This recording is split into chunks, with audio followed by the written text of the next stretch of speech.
Stand up, hands where I can see them, now. The words cut through the morning stillness of Memorial Park like a gunshot. Clement Overstreet looked up from his book slowly, the way a man who had heard orders barked at him before would look up. Not startled, not afraid, just observing. 2 deputies stood 6 feet away. The larger one had his hand on his taser, fingers drumming against the holster like he was hoping for an excuse. The smaller one held a notepad, pen already moving. "I said stand up." The big deputy stepped closer. "You deaf, old man?" Clement closed his book carefully, marking his page with a dried leaf he'd picked up from the ground. He'd been sitting on this bench every morning for 19 years, reading, watching the sunrise paint the Arizona mountains gold. The brass plaque beneath him read, "In loving memory of Dorothea Overstreet, 1947 to 2006, his wife's bench, his wife's park." These deputies didn't know that. They saw something else entirely. "I heard you, officer." Clement rose slowly, his 76-year-old knees protesting. "Standing takes a moment at my age."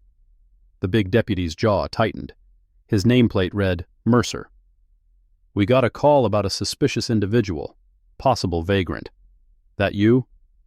Clement looked down at his pressed khaki pants, his clean polo shirt, his worn but polished shoes.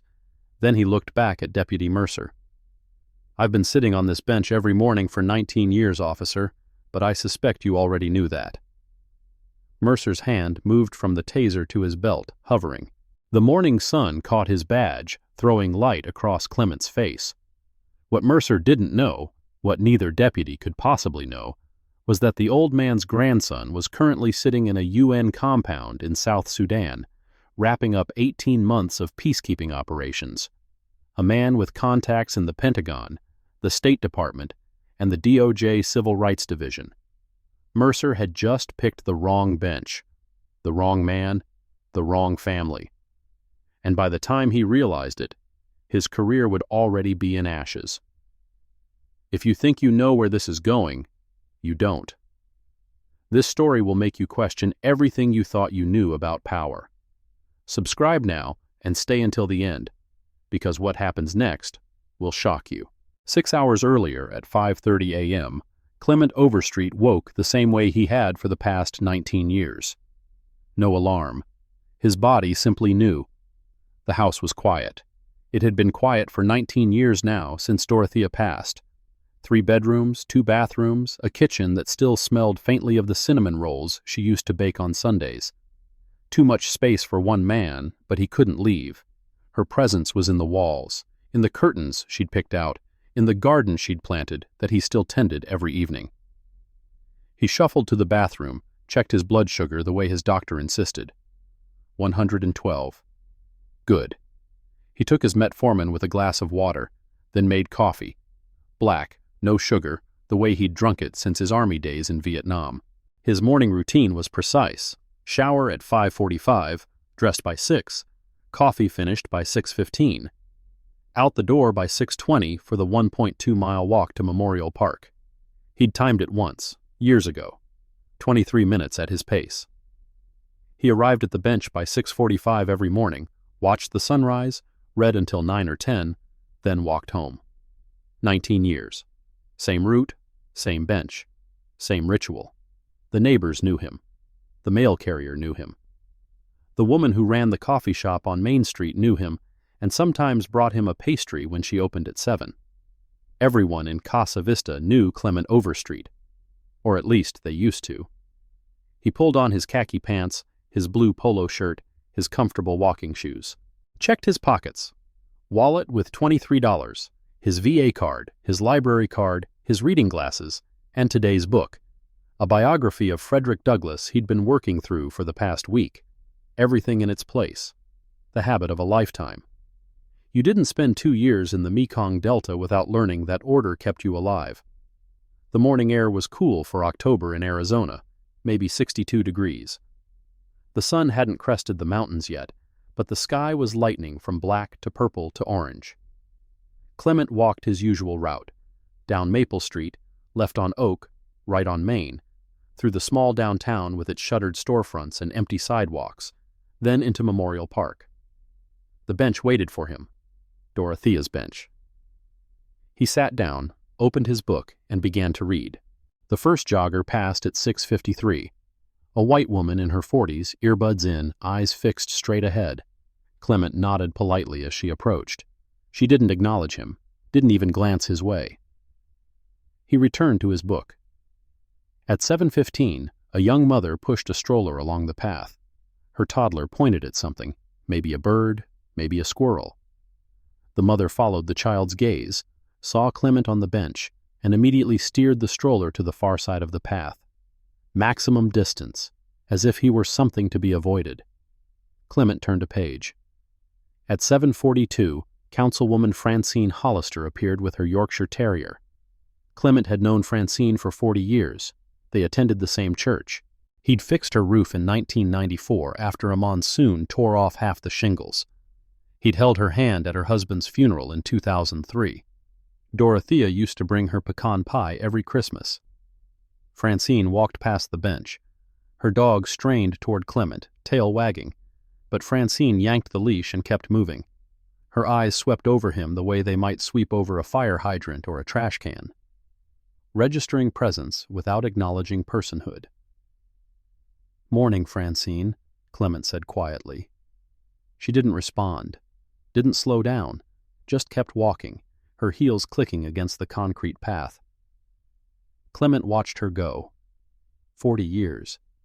He'd nailed 317 shingles to her roof in the August heat, charged her half what the job was worth because she was a widow on a fixed income, and now she looked through him like he was made of glass.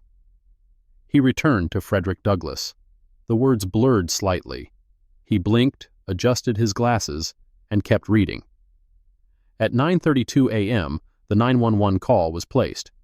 The dispatch center logged it at 9:32 and 14 seconds. Caller ID withheld. Duration 47 seconds. 911, what's your emergency? There's a man in Memorial Park, black, old, he's just sitting there. Is he threatening anyone, ma'am? No, but he's been there for hours. I think he might be homeless or something. Is he doing anything illegal, drinking, causing a disturbance? No, he's just sitting, reading, I think. But he doesn't look like he belongs here.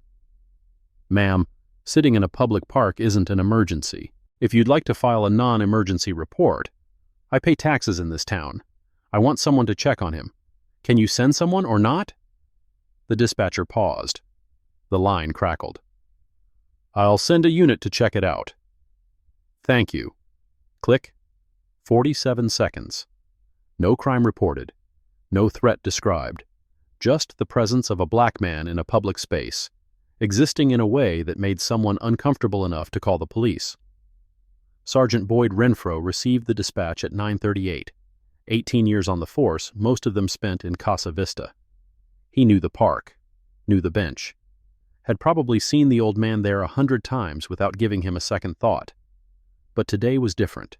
Today, someone had called, and when someone called, you responded. That was the job. Renfro could have marked it low priority, could have let it slide, could have driven by, seen nothing wrong, and reported back that the situation was handled. Instead, he picked up his radio. Dispatch, this is Unit 7. Send Unit 14 to Memorial Park. I want 2 deputies on scene. Copy, Unit 7. Dispatching Unit 14. Renfro leaned back in his chair at the station, took a sip of his coffee, and smiled. He didn't know why he'd made that call. Didn't know why he'd decided to escalate a nothing complaint into a 2-deputy response. Maybe he was bored. Maybe he wanted to see what would happen. Maybe some part of him, buried deep where he didn't like to look, enjoyed watching certain people get reminded of their place. Whatever the reason, the wheels were now in motion. At 9:47 a.m., the patrol car pulled into Memorial Park. Deputy Wade Mercer was 34 years old, 6'3", 240 pounds. Former high school wrestler, state champion his senior year, a fact he still mentioned at least once a week. He'd joined the sheriff's department 8 years ago after washing out of community college and bouncing through a series of dead-end jobs. The badge gave him something those jobs never had: respect. Or at least the appearance of it. People did what he said. They moved when he told them to move, stopped when he told them to stop. And if they didn't, he had tools on his belt that could make them comply. His partner today was Deputy Cole Yancey, smaller, quieter, with eyes that never stopped moving. Yancey had a reputation around the department for being useful, not useful in the way that made you Employee of the Month, useful in the way that made problems disappear. Dispatch to Unit 14, suspicious male, black, elderly, Memorial Park bench near Main Street. Caller reports possible vagrant. Respond code 2. Mercer grabbed the radio. Copy, dispatch. Unit 14 en route. The park was 3 minutes away. Mercer drove slowly, in no particular hurry. Just another call. Probably nothing. Some old guy sleeping on a bench, maybe. They'd tell him to move along, file a report, and be done by lunch. The patrol car pulled into the parking lot at 9:49. Mercer killed the engine and scanned the park.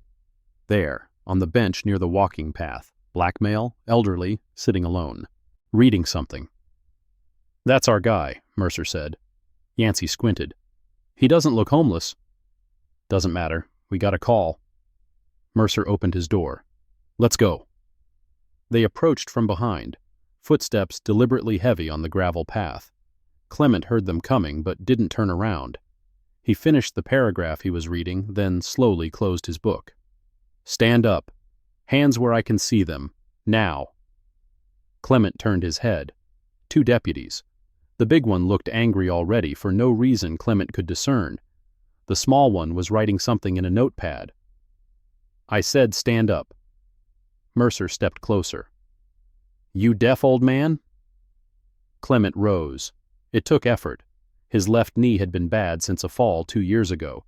He moved deliberately, keeping his hands visible, showing no sudden movements. This wasn't his first encounter with police. You learned certain survival skills growing up black in America in the 1950s, and those skills never left you. "I heard you, officer. Standing takes a moment at my age." Mercer's eyes swept over him. Taking inventory, cheap clothes, old shoes, no visible wallet, no car keys. The calculus was happening in real time. Clement could see it. This deputy was deciding what kind of person he was looking at, and the answer was already written on his face. "We got a call about a suspicious individual, possible vagrant." Mercer hooked his thumbs in his belt. "What are you doing here?" "Reading." Clement held up his book. "Frederick Douglass. Are you familiar with him?" Mercer's jaw tightened. "Don't get smart with me." "I'm not being smart, officer. I'm answering your question. I'm sitting on a bench in a public park reading a book. I've done this every morning for 19 years. Yancey looked up from his notepad. "You live around here?" 14 Maple Street, about a mile that way. Clement pointed east. "Got any ID?" Clement reached slowly toward his back pocket. "I'm going to take out my wallet now. My ID is inside." "Do it slow," Mercer warned. Clement removed his wallet, opened it, and extracted his VA card. He held it out. "Clement Overstreet, U.S. Army, 1968 to 1970, Vietnam veteran." Mercer glanced at the card but didn't take it. "That doesn't prove you live here." "It proves who I am. I also have a library card, if that helps." Clement's voice remained calm, measured. "The address is on file with the Pinal County Library System. You can verify it." "We'll verify what we want to verify." Mercer stepped closer, close enough that Clement could smell the coffee on his breath. "Why are you really here?"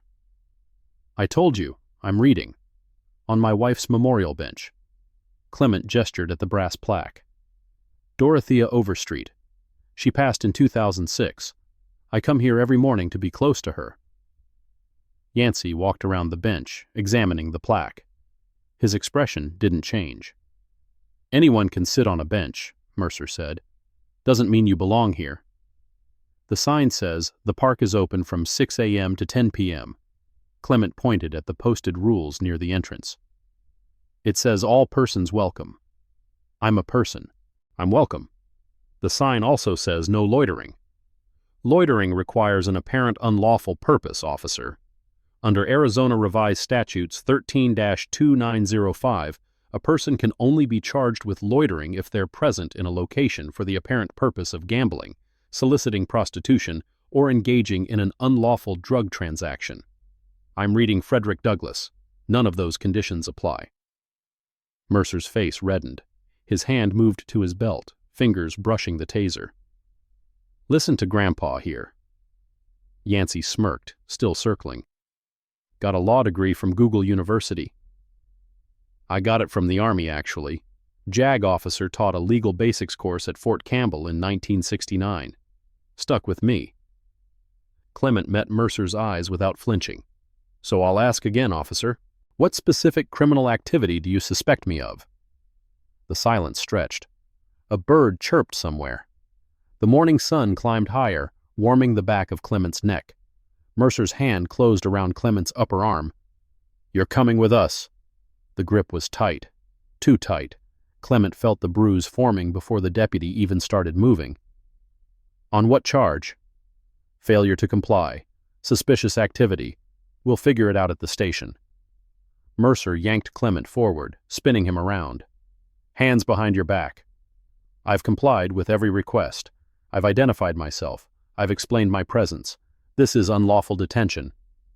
Save it for the judge. The handcuffs clicked around Clement's wrists, too tight, biting into the thin skin. Let's go. Clement didn't resist. Resistance gave them an excuse. Instead, he walked where Mercer pushed him, toward the patrol car, his book abandoned on the bench beside Dorothea's plaque. But as they walked, he did something neither deputy noticed. He began counting. Steps. Seconds. Details. The license plate of the patrol car. The badge numbers on their uniforms. The exact time on his watch when the handcuffs closed. 19 years of sitting on that bench without incident. Then one phone call, and everything changed. Someone was going to answer for this. The crowd gathered slowly. First it was just one jogger, stopped mid-stride, watching from 20 feet away. Then a dog walker, then a mother with 2 children. By the time Mercer had Clement at the patrol car, half a dozen people stood at the edge of the parking lot, phones out, murmuring. Nothing to see here? Yancey called out. Police business. Keep moving. Nobody moved. What did he do? The jogger, a white man in his 50s, expensive running shoes, stepped forward. I've seen that guy here every morning for years. Sir, I said keep moving. Mercer opened the rear door of the patrol car. This doesn't concern you. He's an old man sitting on a bench. What could he possibly have done? Step back. Yancey's hand moved to his weapon. Now. The jogger retreated, but his phone stayed up. Recording. Clement watched all of this with quiet attention. The witnesses. The phones. The way Mercer's face had gone from red to pale as he realized he was being filmed. Good. Documentation mattered. Evidence mattered. He'd learned that in the Army, and he'd never forgotten it. Mercer shoved Clement toward the open car door. Get in. I'd like to know what I'm being charged with. I told you. Suspicious activity. Failure to comply. Neither of those is an actual charge under Arizona law. You're required to inform me of the specific offense I'm being arrested for. Mercer leaned close, his breath hot against Clement's ear. You want a specific charge? How about resisting arrest? I haven't resisted anything. Yet. The threat hung in the air. Clement understood it perfectly. This deputy was hoping for resistance, hoping for an excuse to escalate. All it would take was one wrong move, one flinch, one stumble, and the narrative would shift from elderly man detained for sitting to suspect attacked officers. Force was necessary. Clement had seen it before, had watched it happen to friends, to neighbors, to strangers on the evening news. The playbook was always the same. He wouldn't give them that excuse. I'm getting in the car now, Clement said loudly, clearly, for the phone still recording. I am not resisting. I am cooperating fully. He bent his head, lowered himself into the back seat, and waited. The door slammed shut. Through the window, he could see Mercer and Yancey conferring, their faces tight. Something was wrong. The crowd wasn't dispersing. The phones were still up. This wasn't going the way they'd planned. Yancey broke away first, walking back toward the bench. Clement watched him through the rear window. The deputy circled the bench once, twice, his eyes scanning the ground. Then he stopped. His hand went to his jacket pocket. He glanced around, quick, furtive, then knelt beside the bench, his body blocking whatever he was doing from the crowd's view. When he stood up, there was something on the ground that hadn't been there before. A small glass bottle, half empty, catching the sunlight. Clement's stomach dropped. He knew what he'd just witnessed, knew what was coming next. "Sarge," Yancey said into his radio, "you might want to get down here. We found something." "Sure." Sergeant Boyd Renfro arrived 12 minutes later in an unmarked sedan. He parked beside the patrol car, took his time getting out, surveyed the scene with the practiced calm of an 18-year veteran. The crowd had grown. 20 people now, maybe more, clustered at the edge of the parking lot. Most had phones out. A few were live streaming. Renfro could see the red recording dots from here. Bad optics. Very bad optics. He walked over to Mercer, who was standing by the patrol car with his arms crossed and his jaw set. "What do we have?" "Suspicious individual. Refused to cooperate. Possible public intoxication." Mercer nodded toward the bench. Yancey found an open container. Renfro looked at the bench. The bottle was there, clear as day, lying in the grass beside the brass memorial plaque. Jim Beam bourbon, half empty. He looked at the patrol car. Through the tinted window he could see the old man sitting motionless in the back seat. Clean clothes. Alert posture. Not the posture of a drunk. Something didn't add up. "Where'd the bottle come from?" "It was right there when we arrived." Mercer's voice was just a shade too confident. "He must have stashed it." Renfro walked over to the bench, studied the bottle without touching it. No dust on it, no dirt. The glass was clean, the label pristine, as if it had been placed there moments ago. He glanced back at the crowd, the phones, the witnesses. Then he looked at Yancey, who was standing a few feet away, not meeting his eyes. Renfro had been doing this job long enough to recognize a planted bottle when he saw one. He also knew that recognizing it and acknowledging it were two very different things. "Bag it," he said. "Log it as evidence." "Copy." Yancey pulled on latex gloves, produced an evidence bag from his belt. His movements were smooth, practiced. Renfro walked over to the patrol car and opened the rear door. The old man looked up at him with eyes that were calm, clear, and utterly unsurprised. "Mr. Overstreet," Renfro said, "I'm Sergeant Renfro. I understand there's been some confusion here." "No confusion, Sergeant." The old man's voice was quiet but steady. "Your deputy detained me without probable cause, planted evidence, and is now attempting to fabricate a charge of public intoxication. That's not confusion. That's a pattern." Renfro blinked. He'd expected fear, anger, maybe tears. He hadn't expected this. The precise language, the steady gaze, the absolute certainty. "That's a serious accusation. I haven't touched alcohol in 31 years. I'm a diabetic. Alcohol is contraindicated with my medication. Any medical examination will confirm this." The old man leaned forward slightly.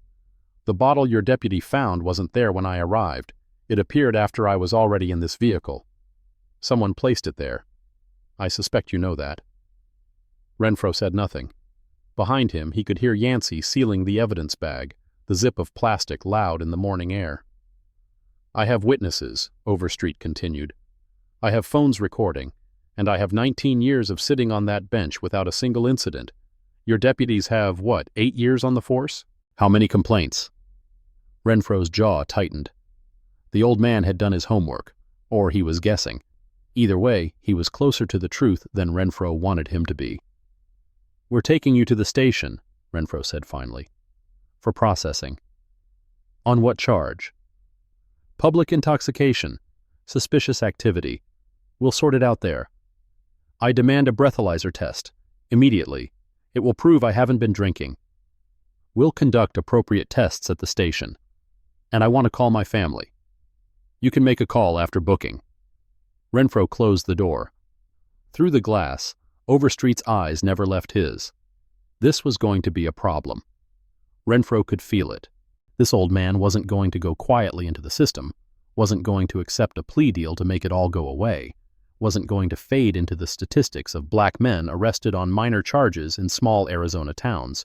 This one was going to fight. The question was, how hard? Think you've seen police misconduct stories before? This one is different. Clement Overstreet isn't just an old man on a bench. He's a Vietnam veteran with a grandson who commands UN peacekeeping forces.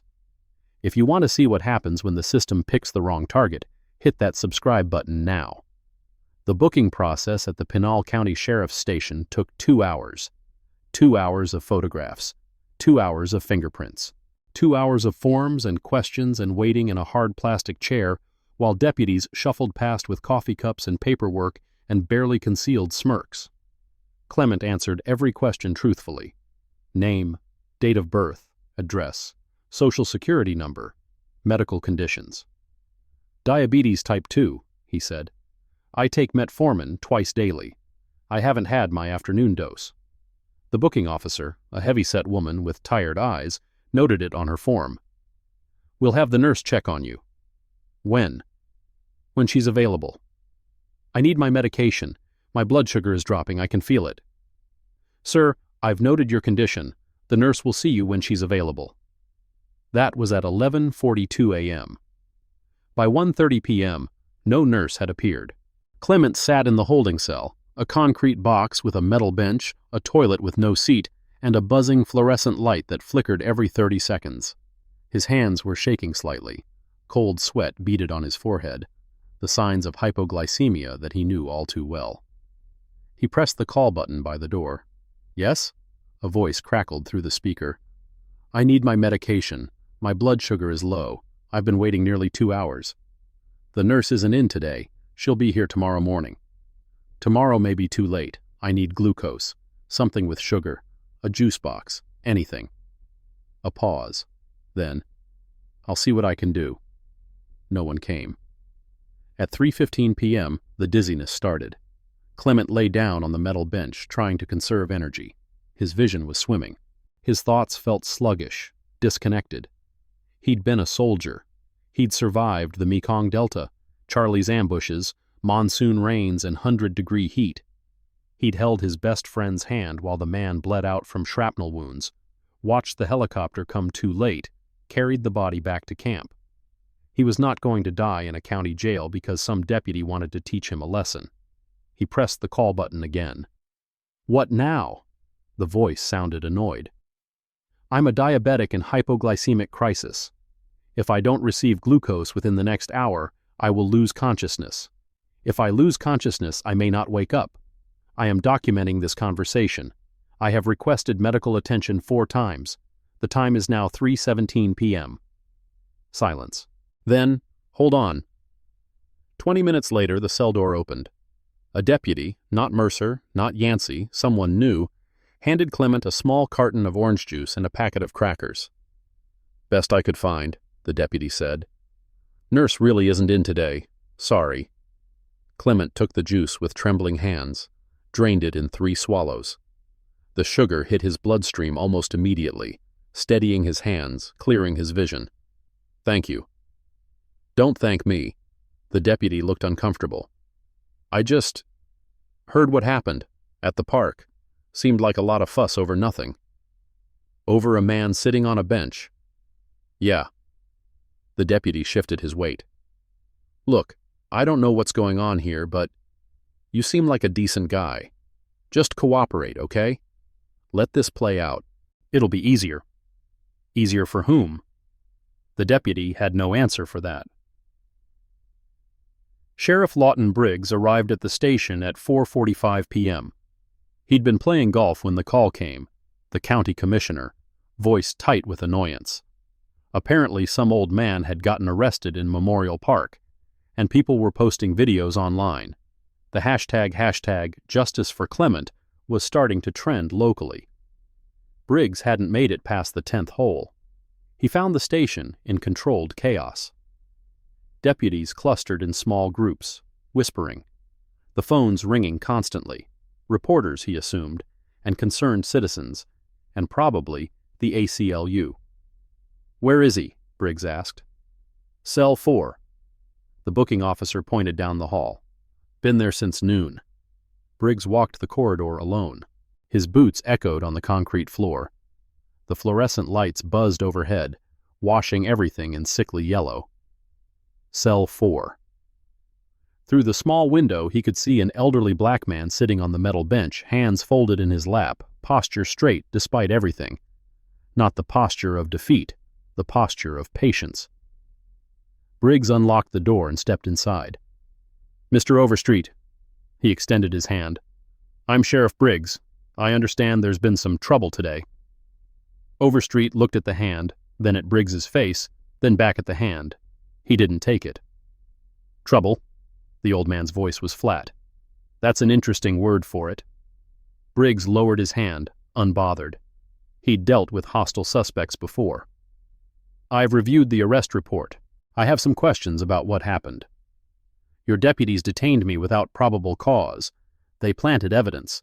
They denied me necessary medication for 6 hours." Overstreet ticked off each item on his fingers. "That's not trouble, Sheriff. That's a pattern of conduct that violates my constitutional rights under the 4th and 14th Amendments." Briggs blinked. The old man sounded like a lawyer, or like someone who'd spent a lot of time around lawyers. "Those are serious allegations. They're serious crimes.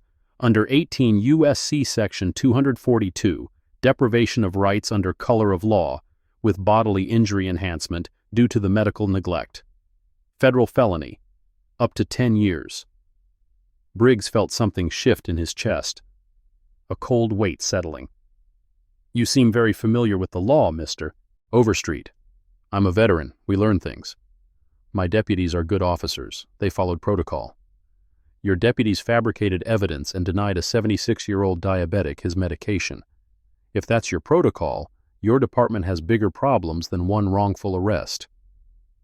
Briggs studied the man before him. The calm eyes, the steady hands, the complete absence of fear. In 32 years of law enforcement, Briggs had seen a lot of people sit in that cell. Drunks, thieves, domestic abusers, meth heads, killers. They all had something in common: desperation. The awareness that they were in trouble, that the system had them, that their only hope was to cooperate or fight or beg. This man had none of that. He sat like he was exactly where he wanted to be, like he was gathering evidence. "I'm releasing you," Briggs said suddenly. "On what basis?" "Personal recognizance. The charges are under review." Briggs moved toward the door. "I'll have a deputy drive you home." "I'd rather walk." "It's 5 miles." "I've walked farther." Briggs paused at the door. "Mr. Overstreet, I'm trying to make this right." "No." The old man rose slowly to his feet. "You're trying to make this go away. There's a difference." He walked past Briggs into the corridor.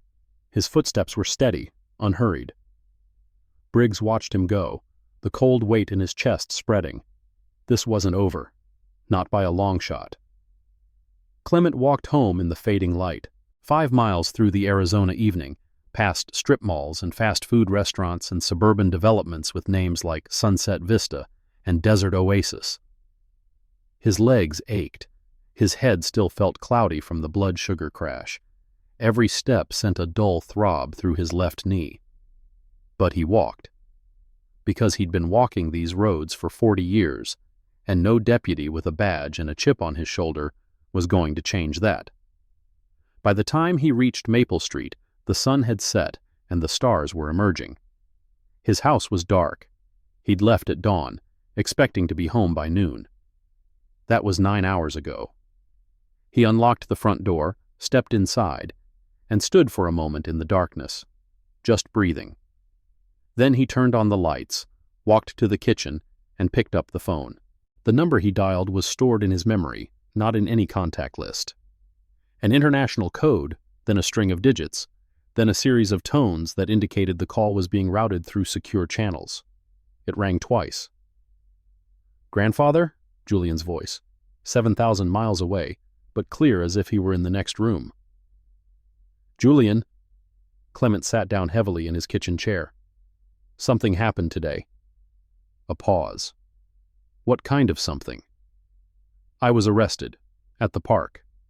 They held me for 6 hours, denied me my medication, planted a bottle of alcohol next to the bench, and tried to charge me with public intoxication." The silence that followed was different from any silence Clement had heard before. It wasn't confusion. It wasn't shock. It was the silence of a soldier receiving a threat assessment. "Are you hurt?" "Bruises on my wrists from the handcuffs. Low blood sugar from missed medication. Nothing permanent." "Names. I need names." "Deputy Wade Mercer, Deputy Cole Yancey, Sergeant Boyd Renfro, Sheriff Lawton Briggs." "I'm writing them down." Clement heard the scratch of pen on paper. "What evidence do they have?" "A bottle they planted. My word against theirs, except—" Clement paused, remembering the crowd at the park. The phones raised, the recording lights blinking. "Except there were witnesses, people filming. I don't know if any of the footage shows the deputy planting the bottle, but someone might have seen something." "I'll find out." Julian's voice had hardened into something Clement barely recognized. Not anger, something colder, more controlled. "What do you need right now?" "I need—" Clement looked around his empty kitchen, at the photographs on the wall, Dorothea on their wedding day, Julian in his uniform, the whole family at Christmas years ago. "I need this to mean something. I'm 76 years old. I don't have the energy for a fight that goes nowhere." "It won't go nowhere." Julian's voice was absolute. "I'll be there in 36 hours, and I won't be coming alone." "Julian." "Grandfather, listen to me. I've spent 18 months documenting human rights violations in conflict zones. I know how power works, and I know how to make it accountable. These deputies picked the wrong family. I don't want you to sacrifice your career for this. This isn't sacrifice, and this is the job." A pause. "I'll call you tomorrow with details. Don't talk to anyone from the sheriff's department without a lawyer present. Don't sign anything, and document everything. Write down what you remember while it's fresh." "I will. I love you, grandfather."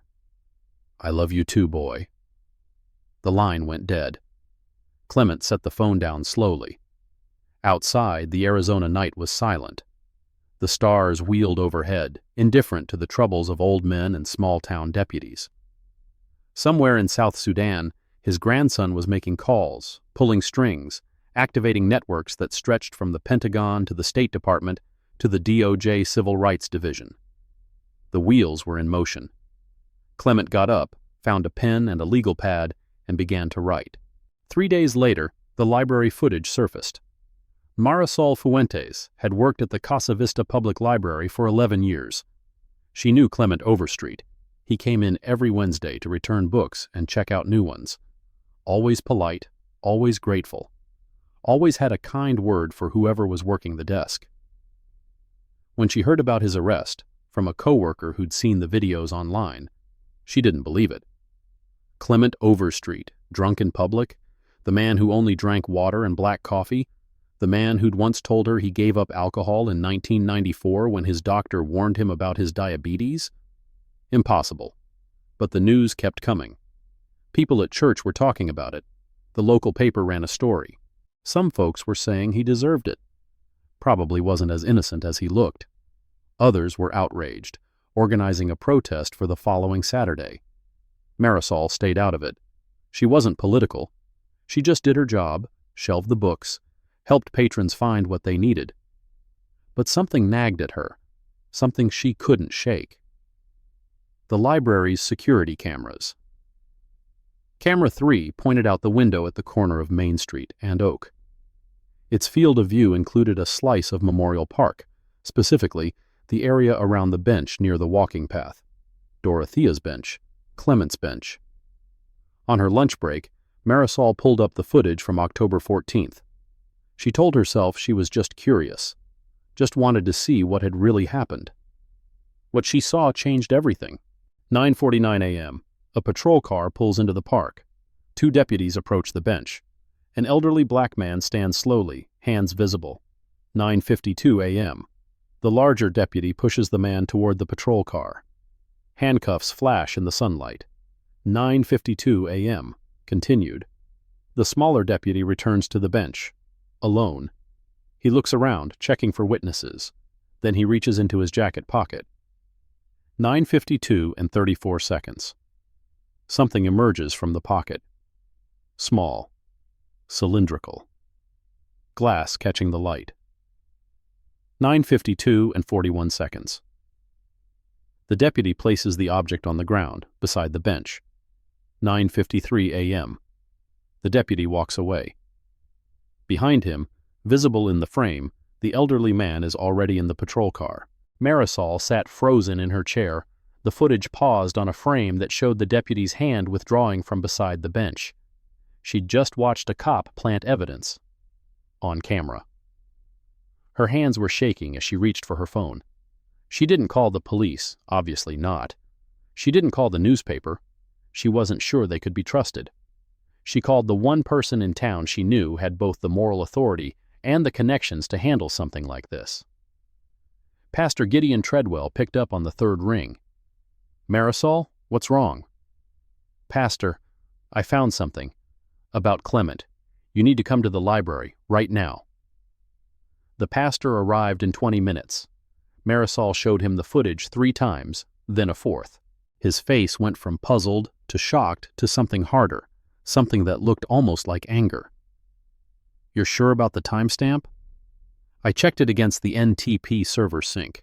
It's accurate to within 1 second. And you haven't shown this to anyone else? Just you. Treadwell leaned back in his chair, rubbing his temples. Clement's grandson, Julian.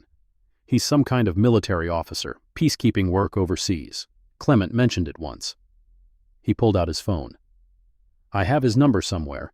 Emergency contact from the church directory. Are you going to call him? I think I have to. Treadwell found the number, hesitated. Marisol, you understand what this footage means. If it gets out, it proves they framed him. It proves a county deputy committed a felony on camera. That's not just a wrongful arrest anymore. That's evidence tampering, obstruction, possibly conspiracy. Treadwell's eyes were grave. The sheriff's department is going to fight to bury this. They'll claim the footage is doctored, or misinterpreted, or taken out of context. And if they find out you have it... Marisol's blood ran cold. What do I do? Make a copy. Multiple copies. Store them somewhere safe, not on any device connected to the library network. Then lock the original and don't tell anyone where it is. Treadwell stood up. I'm going to call Clement Overstreet. If anyone knows how to handle this, it's someone who spent 18 months documenting abuses of power in war zones. He walked to the back of the library, phone pressed to his ear. Marisol watched him go, her heart pounding. She'd just become a witness, a target, a variable in whatever equation was about to unfold. But she was also, for the first time in her quiet, careful life, absolutely certain she was doing the right thing. The call connected through a routing system Julian didn't fully understand. Satellite relays and encrypted channels and probably half a dozen intelligence agencies listening in. That was fine. He had nothing to hide. Captain Overstreet? The voice was unfamiliar. My name is Gideon Treadwell. I'm the pastor at Mount Olive Baptist in Casa Vista. Your grandfather... I know who you are. Julian cut him off. I spoke to him 2 days ago. Has something else happened? Not to Clement, to the case. Treadwell's voice dropped. We have footage. Security camera from the library across the street. It shows a deputy planting the evidence. Julian felt something shift in his chest.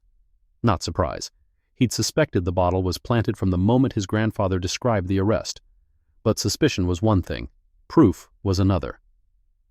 Describe what you see. Timestamp 9:52 a.m. Deputy returns to the bench alone, reaches into his jacket pocket, pulls out a small bottle and places it on the ground. Your grandfather is already in the patrol car when this happens. You can see him through the window. The deputy, can you identify him? The nameplate isn't visible at that angle, but the patch on his shoulder says Pinal County Sheriff, and he's the smaller of the two officers who approached your grandfather. Yancey. Cole Yancey, the name his grandfather had given him. Who else has seen this footage? Just me and the librarian who found it, Marisol Fuentes. Good. Don't show it to anyone else. Don't talk to anyone from the sheriff's department, the press, or anyone claiming to be from a civil rights organization. Not until I get there. When will that be? Julian glanced at his watch. The extraction flight to Nairobi was in 4 hours. From there, a commercial flight to Frankfurt, then Washington, then Phoenix. Total transit time, 31 hours if everything went smoothly. 36 hours, maybe less. He was already mentally composing emails, mapping out calls he needed to make during layovers. Pastor, I need you to secure that footage, make copies, store them offline. If anything happens to the original before I arrive... I understand. Treadwell's voice was steady. Captain, I've known your grandfather for 15 years. He's a good man, one of the best I've ever met. What they did to him... A pause. It matters. It matters that someone holds them accountable. Someone will. Julian's voice was cold. I promise you that. They planted evidence. They denied him medication. They thought he was just another old man who would disappear into the system. But Clement Overstreet's grandson commands UN peacekeeping forces, and he's bringing federal firepower. Subscribe now, because the reckoning is coming. Julian Overstreet had 31 hours to prepare. He used every minute. From the compound in Juba, he made 6 calls. The first was to his commanding officer at Fort Stewart, explaining the situation and requesting emergency personal leave. Approved within the hour. The second was to Major Christine Valdez at the Judge Advocate General's Corps, a lawyer he'd worked with on detainee rights cases in Afghanistan. She agreed to meet him in Phoenix and accompany him to Casa Vista, pro bono. The third was to Raymond Ashby at the State Department's Office of Global Criminal Justice. They'd collaborated on human trafficking prosecutions across 3 continents. When Julian explained what had happened to his grandfather, Ashby's response was immediate. I'll be there. Send me the details. The fourth was to a former colleague at the DOJ Civil Rights Division, a woman named Lorraine Odom, who specialized in police misconduct cases. She couldn't promise federal involvement, that required layers of approval, but she agreed to put the Pinal County Sheriff's Office on her radar. The fifth call was to his mother in Atlanta. She cried. He'd expected that. What he hadn't expected was her anger, not at the deputies, but at him. You're always running off to save strangers, she said. Now your own grandfather needs saving, and you're 7,000 miles away. He didn't argue. She was right. The 6th call was back to Casa Vista, to the pastor. Secure location for the footage? Done. 3 copies, different locations. I won't tell you where over the phone. Good. I land in Phoenix at 11 p.m. tomorrow. I'll be at my grandfather's house by 1 a.m. Can you meet me there with the footage? I'll be there. Julian hung up and began packing. 1 duffel bag, civilian clothes, his laptop with encrypted files, a folder of documents he'd been compiling for the past 2 days, the arrest report his grandfather had obtained through the Public Records Office, the dispatch logs, the department's personnel records obtained through sources he wasn't going to discuss on any recorded line. He had a picture forming in his mind, not just of one bad arrest, but of a pattern. Mercer and Yancey had 14 complaints between them in the past 3 years. Excessive force, unlawful stops, racial profiling, all unfounded. All dismissed. Sergeant Renfro had signed off on every single dismissal. Sheriff Briggs had built his career on tough-on-crime rhetoric and low complaint resolution rates. His department had the lowest external investigation rate in the county, not because they were clean, because they were protected. Clement Overstreet wasn't the first victim. He was just the first one with a grandson who knew how to fight back. The extraction flight lifted off at 6:43 p.m. South Sudan time.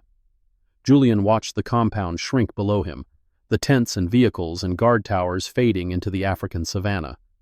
18 months of peacekeeping. 18 months of protecting civilians from armed groups and warlords and militias who thought power meant impunity. Now he was going home to protect one civilian from armed men who thought the same thing. Same fight, different battlefield.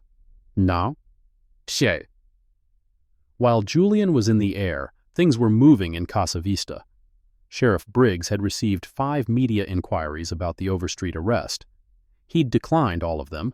Ongoing investigation, no comment at this time. But he could feel the walls closing in. The hashtag was still trending.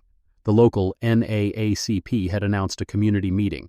Someone had started a GoFundMe for Clement's legal fees and raised $6,000 in 2 days. This wasn't going away. It was getting worse.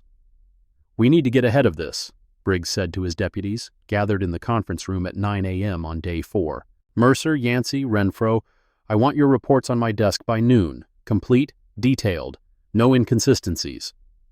Mercer nodded. Yancey nodded. Renfro's face was unreadable. "What about the video?" Renfro asked. "The people filming at the park.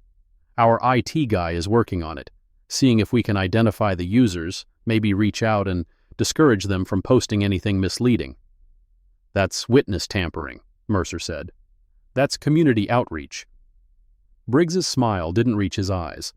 "We're not threatening anyone, we're just having conversations, explaining context, making sure people understand the whole story before they jump to conclusions." The meeting ended at 9:30. Briggs retreated to his office, closed the door, and sat in the darkness. He'd been doing this job for 32 years. He'd built the Pinal County Sheriff's Office from a backwater laughingstock into a respected department. He'd won 5 elections. He'd shaken hands with governors and senators, and once, memorably, the President of the United States at a law enforcement conference in Washington. And now it was all at risk, because one of his deputies couldn't leave an old man sitting on a bench alone. Briggs opened his desk drawer, pulled out the bottle of bourbon he kept for emergencies, and poured himself 2 fingers. It was 9:32 a.m. At 10:15 a.m., Councilwoman Francine Hollister received a visitor. The man was young, maybe 35, with an expensive suit and a briefcase that probably cost more than her car. He introduced himself as Marcus Webb, an attorney representing interested parties who prefer to remain anonymous.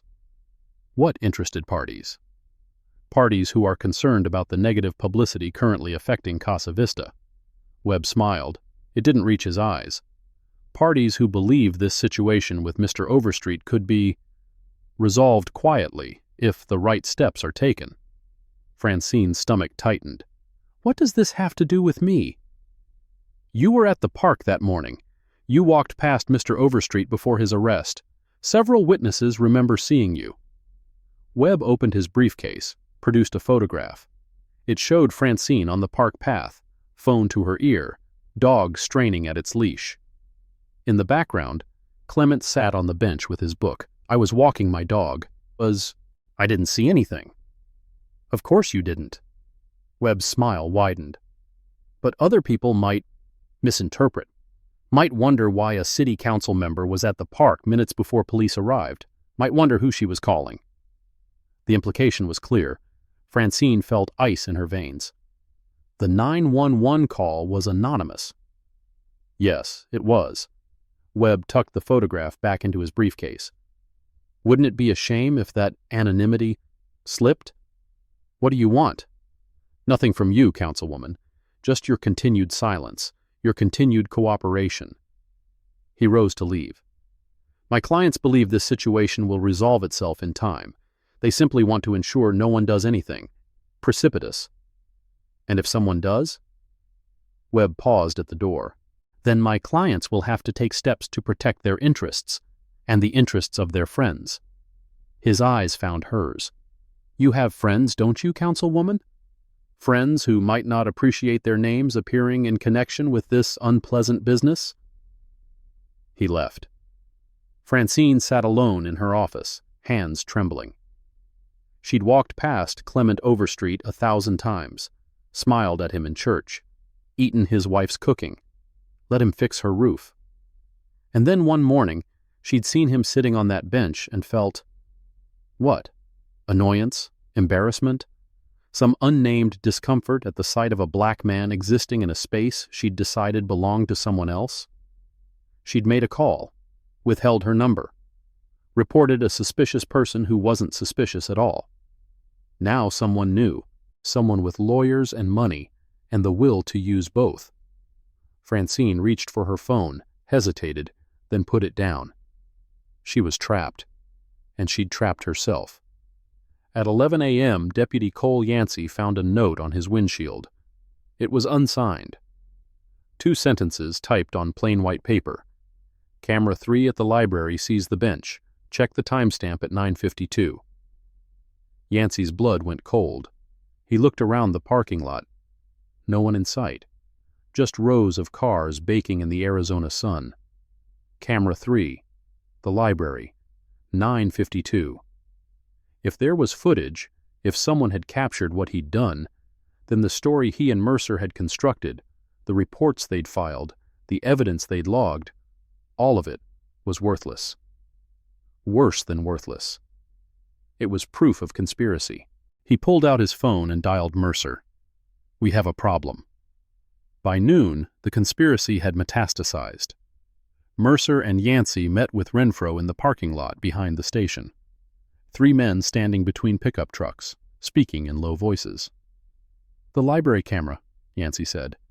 "If it shows what I think it shows—" "Did you plant the bottle?" Renfro cut him off. Yancey hesitated. That was answer enough. "Jesus Christ."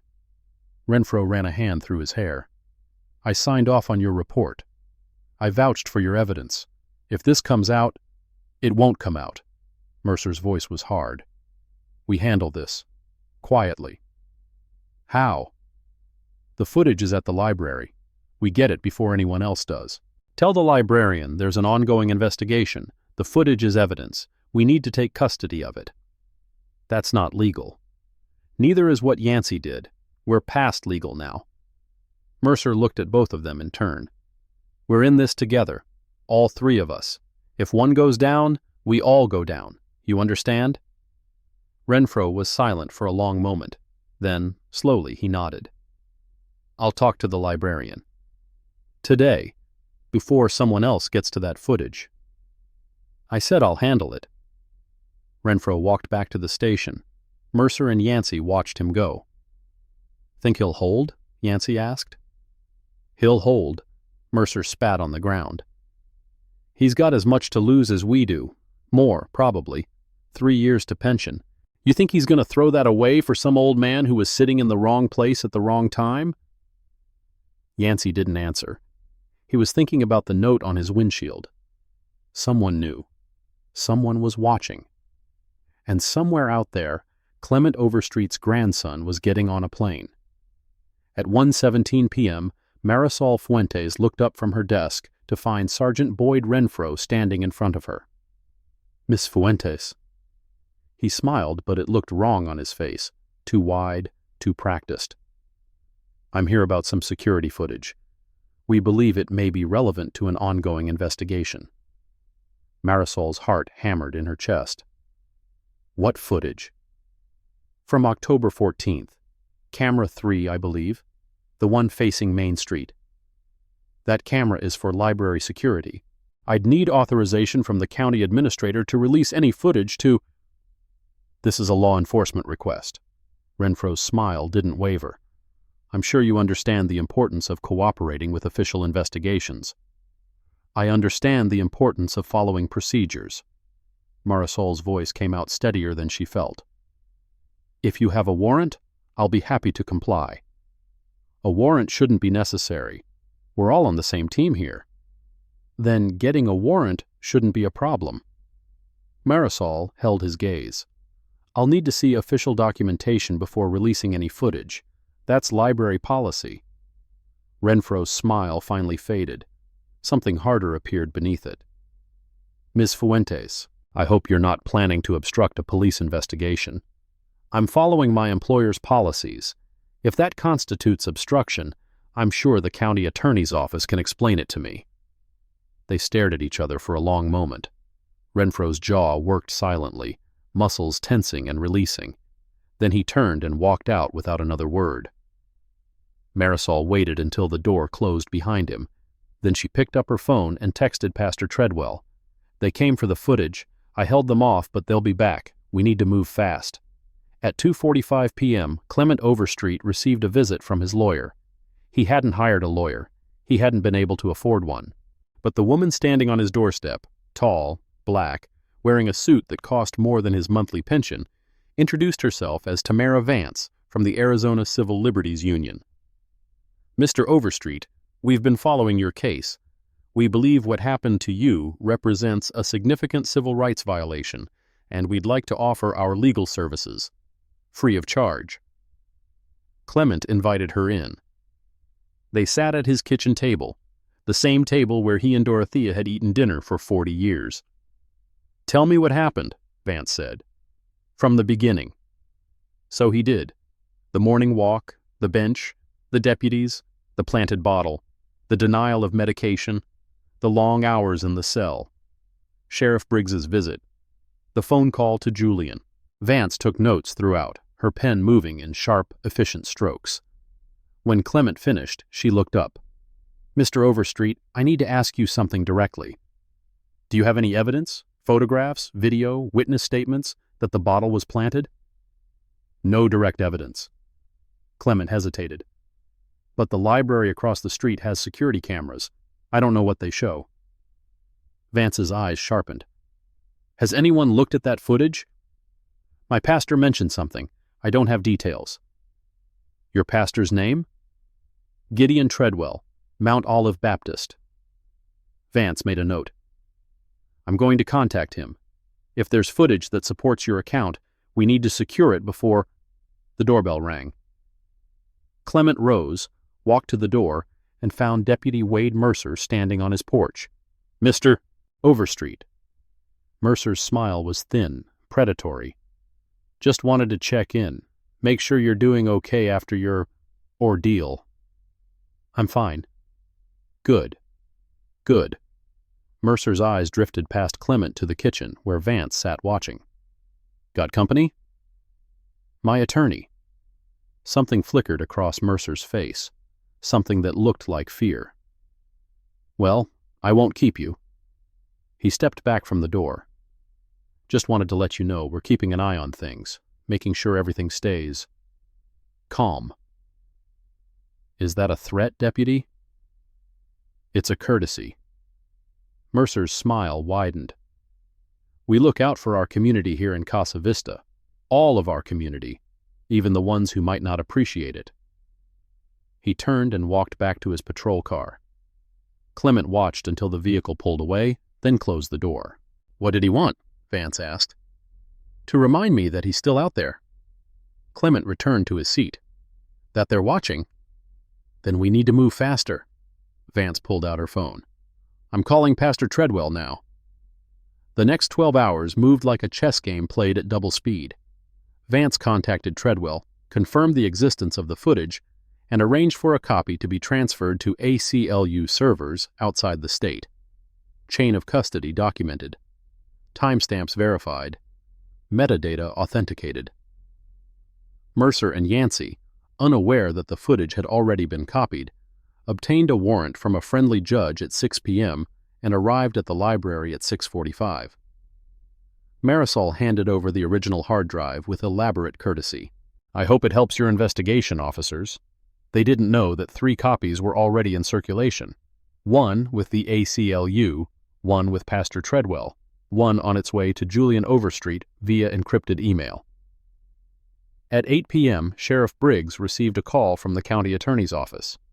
The media inquiries were intensifying. The story had been picked up by Phoenix news stations. Someone needed to make a statement. Tomorrow, Briggs said. Press conference at 10 a.m. I'll have a statement ready. He spent the night writing drafts. Unfortunate incident. Misunderstanding. Officers followed protocol. Investigation ongoing. The words blurred together on the screen. At 11:14 p.m., Julian Overstreet landed in Phoenix. He cleared customs at 11:43, collected his bag at 11:58, and walked out of the terminal at 12:04 a.m. Major Christine Valdez was waiting at the curb in a rented SUV. Raymond Ashby sat in the passenger seat. "You look like hell," Valdez said. 31 hours in transit will do that." Julian climbed into the back. "Casa Vista, hour-and-a-half drive. Brief me on the way." The SUV pulled into the Arizona night. Behind them, the lights of Phoenix faded. Ahead, the desert stretched dark and endless, hiding whatever was waiting at the end of the road. At 1:22 a.m., Julian walked into his grandfather's house for the first time in 3 years. Clement was awake. Of course he was. Sitting at the kitchen table with a cup of coffee, wearing the same pressed khakis and polo shirt he'd worn the day of his arrest. They embraced. Wordless. The way men do when words aren't enough. "You came." "Of course I came." Julian pulled back, studied his grandfather's face. "Show me your wrists." Clement rolled up his sleeves. The bruises were fading now, green and yellow instead of purple, but still visible. Evidence of hands that had gripped too hard, cuffs that had been cinched too tight. Julian photographed them. "These are going in the file." "What file?" "The federal civil rights complaint we're filing tomorrow." Julian sat down across from his grandfather. "I brought help.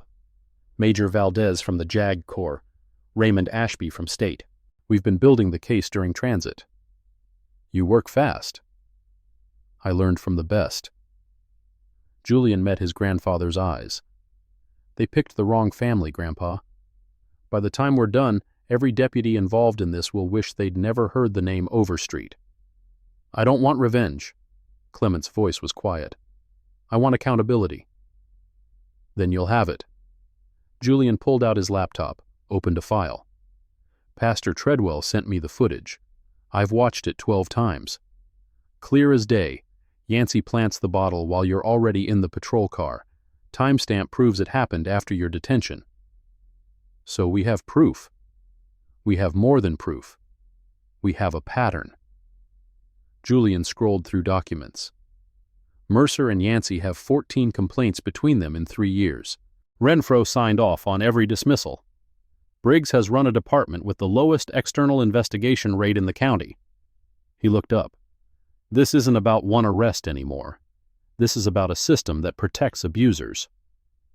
Clement was silent for a long moment. Outside, the Arizona night pressed against the windows. What happens next?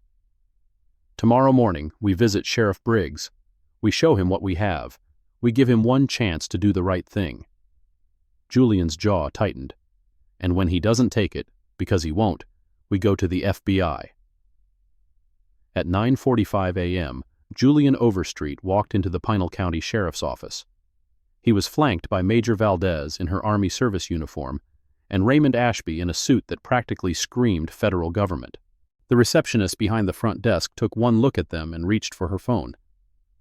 "Can I help you?" "Captain Julian Overstreet, United States Army. I'm here regarding the unlawful detention of my grandfather, Clement Overstreet, on October 14th. This is Major Valdez from the Judge Advocate General's Corps and Mr. Ashby from the Department of State." The receptionist's face went pale. "I'll get the sheriff." They waited in the lobby. 3 minutes. 5. Deputies passed through, slowing to stare at the military uniforms, the federal ID badges. Whispers spread through the building like wildfire. At 9:53 a.m., Sheriff Lawton Briggs emerged from the back hallway. "Captain Overstreet?" He extended his hand. Julian didn't take it. "Why don't we talk in my office?" They followed him down the corridor, past the evidence room, past the holding cells, past the break room where Mercer and Yancey sat frozen over their coffee, watching through the window. Briggs's office was surprisingly modest. A desk, 2 chairs for visitors, photos of him shaking hands with various officials, a plaque that read, "Integrity, Service, Courage." "Please sit." Briggs gestured at the chairs. "I want you to know, this department takes any allegation of misconduct extremely—" "Sheriff," Julian cut him off. "I'm going to save us both some time." He placed a USB drive on the desk. That drive contains security camera footage from the Casa Vista Public Library. It shows Deputy Cole Yancey planting a bottle of alcohol beside my grandfather's bench at 9:52 a.m. on October 14th, 3 minutes after my grandfather was already handcuffed in the back of a patrol car. Briggs's face went gray. It also contains dispatch logs showing the bottle was logged as discovered at 10:07, 15 minutes after it was planted. It contains your department's policy manual, which specifies that evidence requires a witness to collection. No witness is listed. Julian's voice was ice. And it contains a formal complaint filed under 18 U.S.C. Section 242, alleging deprivation of rights under color of law, with copies forwarded to the DOJ Civil Rights Division, the FBI Phoenix Field Office, and the Arizona Attorney General. Silence filled the office. Briggs stared at the USB drive like it was a live grenade. "You have one opportunity," Julian continued. "Suspend Deputies Mercer, Yancey, and Sergeant Renfro immediately. Open a formal internal affairs investigation. Drop all charges against my grandfather. Issue a public apology. Or this footage goes to every news outlet in Arizona, along with documentation of the 14 prior complaints against your deputies, all of which were dismissed without external review." Julian leaned forward. "I've spent 18 months documenting human rights abuses in conflict zones, Sheriff. I know what a cover-up looks like, and I know how to tear one apart." Briggs was silent for a long moment. His jaw worked. His hands trembled slightly on the desk. Then he reached for his phone. "Deputy Mercer, Deputy Yancey, Sergeant Renfro, my office. Now." The confrontation that followed lasted 47 minutes. Mercer denied everything. Yancey tried to claim the footage was doctored. Renfro said nothing, just stared at the wall with the expression of a man watching his career collapse in slow motion. Valdez walked them through the legal implications: evidence tampering, conspiracy, civil rights violations, federal charges, prison time. "You're looking at a minimum of 5 years, she said. "More if the DOJ decides to make an example." Yancey broke first. His voice cracked. "It wasn't supposed to go this far. It was just supposed to be a warning. We didn't think anyone would—" "Shut up." Mercer's voice was raw. "Don't say another word." "Deputy Yancey." Ashby leaned forward. "If you cooperate with the federal investigation, there may be room for leniency. If you don't—" He let the silence speak. Yancey looked at Mercer, at Renfro, at Briggs. No one met his eyes. "I want a lawyer," he said finally. "That's your right." Valdez gathered her files. "But the footage doesn't need your cooperation. It speaks for itself." They left the office at 10:42 a.m. Behind them, the Pinal County Sheriff's Office began to implode. The press conference scheduled for 10 a.m. was canceled. In its place, at 2 p.m., Sheriff Briggs issued a written statement. "The Pinal County Sheriff's Office has initiated an internal affairs investigation into the arrest of Clement Overstreet on October 14th. Deputies Wade Mercer and Cole Yancey have been placed on administrative leave pending the outcome of this investigation. Sergeant Boyd Renfro has been reassigned to desk duty. We are committed to transparency and accountability in all matters concerning this department." By 3 p.m., the statement was being torn apart on social media. By 5 p.m., the Phoenix news stations were leading with the story. By 8 p.m., the hashtag Justice for Clement was trending nationally. But Julian knew this was only the beginning. Administrative leave wasn't termination. Internal affairs investigations could be buried.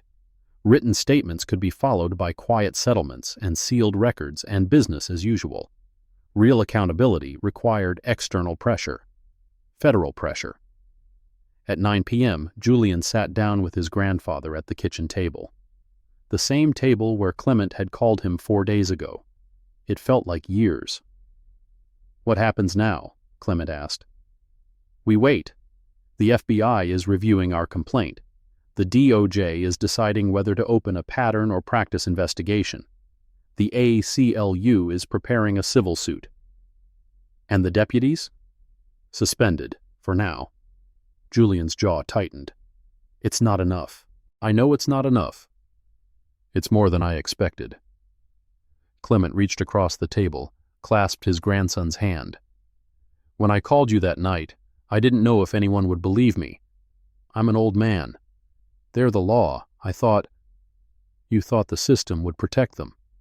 "The system usually does." "Not this time." Julian squeezed his grandfather's hand. "Not if I have anything to say about it." Outside, the Arizona night was silent. The stars wheeled overhead, indifferent to the troubles below. But somewhere in the darkness, things were shifting. Balance of power, tilting. The machinery of justice, grinding into motion. The fight wasn't over. It was just beginning. 10 weeks passed like water through a cracked dam. Slow at first, then faster, then all at once. The administrative hearing was scheduled for December 18th at the Pinal County Administrative Building, a squat concrete structure on the east side of Casa Vista that had been built in the 1970s and hadn't aged well. The walls were the color of old teeth. The fluorescent lights buzzed like angry insects. The heating system groaned and coughed and produced air that smelled faintly of mildew. Clement Overstreet arrived at 8:45 a.m., 15 minutes before the hearing was set to begin. He wore his best suit, charcoal gray, purchased for Dorothea's funeral, and worn exactly 3 times since. His shoes were polished, his tie was straight, his hands were steady. Julian walked beside him, also in a suit, though his carried the crisp precision of military dress. Major Valdez flanked them on the left, Raymond Ashby on the right. Behind them came Tamara Vance from the ACLU and a young paralegal carrying 2 boxes of documents. They looked like an invasion force, which, in a sense, they were. The hearing room was on the 2nd floor. Rows of folding chairs faced a long table where the adjudicators would sit. A smaller table to the left for the complainant, a smaller table to the right for the respondents. Deputies Mercer, Yancey, and Sergeant Renfro were already there, huddled with their union lawyers in the corner. They looked diminished somehow. Mercer's bulk seemed smaller, Yancey's eyes more hollow, Renfro's confidence gone entirely. 10 weeks of administrative leave, of media scrutiny, of neighbors crossing the street to avoid them, had taken their toll. Sheriff Briggs sat in the front row of the gallery, arms crossed, face unreadable. He'd refused to resign, refused to take leave, refused to acknowledge any personal responsibility.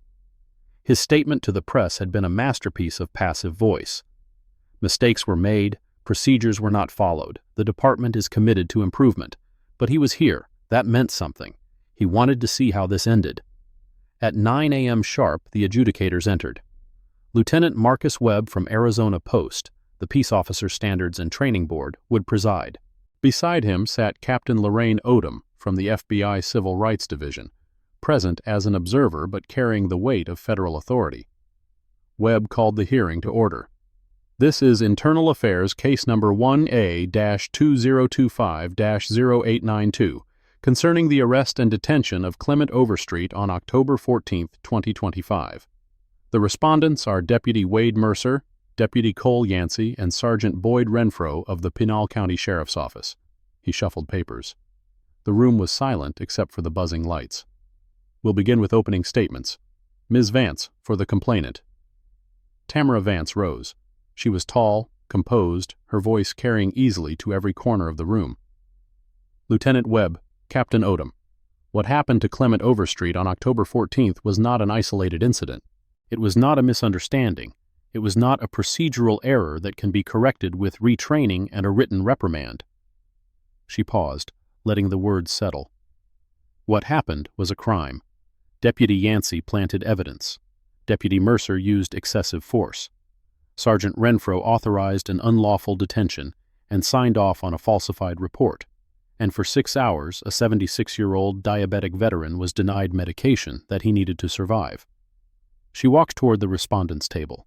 The union lawyers tensed. We have video evidence of the evidence tampering. We have dispatch logs that contradict the official timeline. We have medical records documenting Mr. Overstreet's condition and the danger posed by the medication denial. And we have 14 prior complaints against these officers, all dismissed, all buried, all ignored by a department that prioritized protecting its own over protecting the public. Vance turned back to the adjudicators. We are not asking for revenge. We are asking for accountability. The kind of accountability that this department has avoided for years.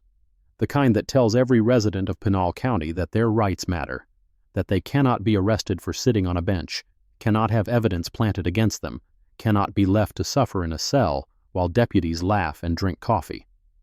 She returned to her seat. We ask that Deputies Mercer and Yancey be terminated immediately. We ask that Sergeant Renfro be demoted and stripped of supervisory authority.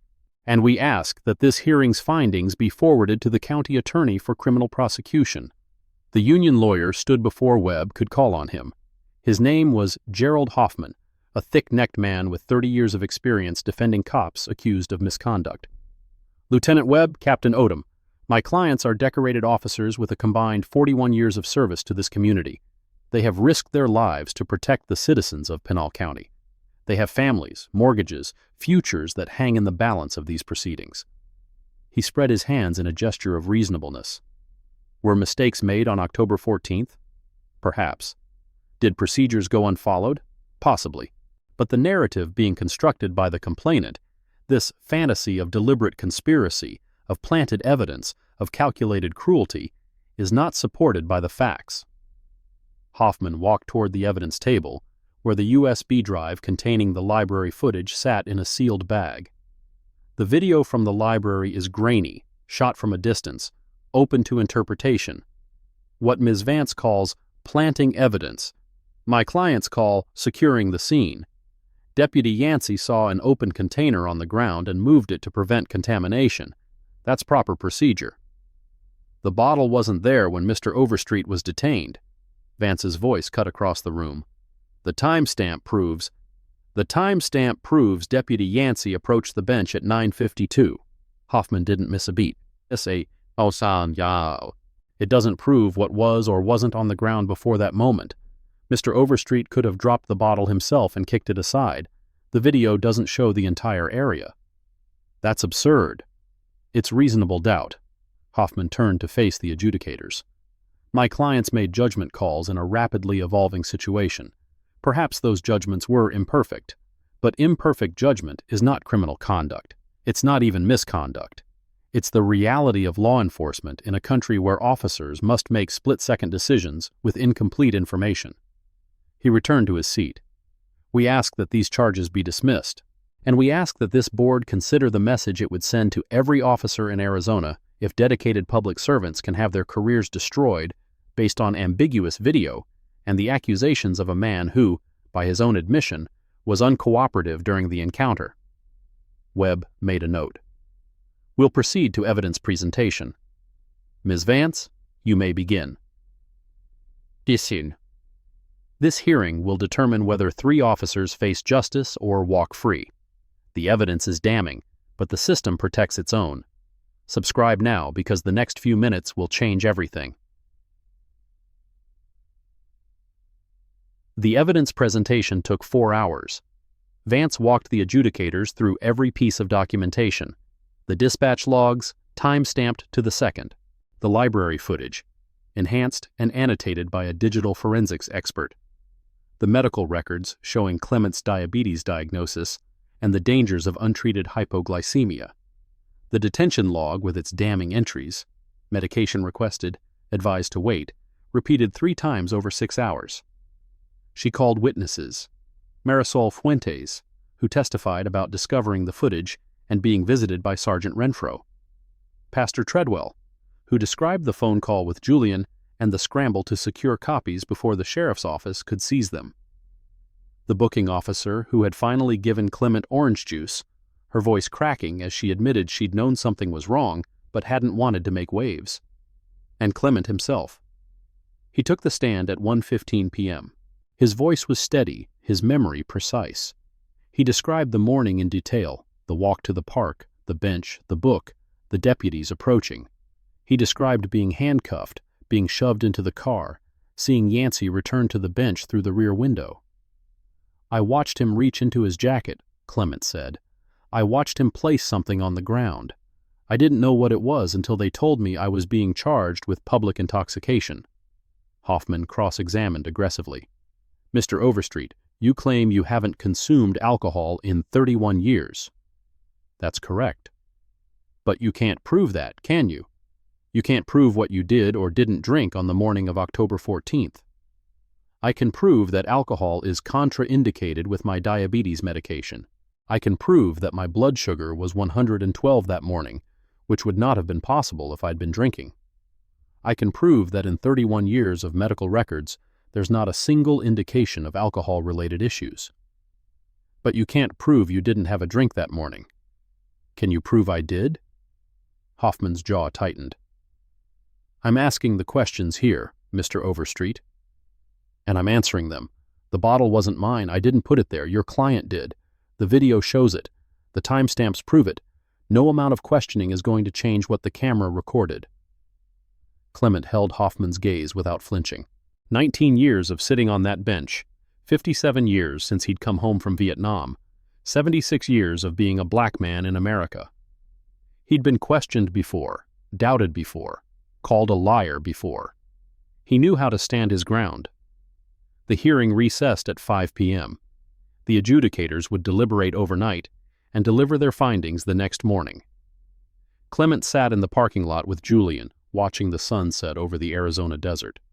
Orange and purple and gold, the colors bleeding into each other like a wound. "You did well in there," Julian said. "I told the truth. That's all I know how to do. Sometimes that's not enough."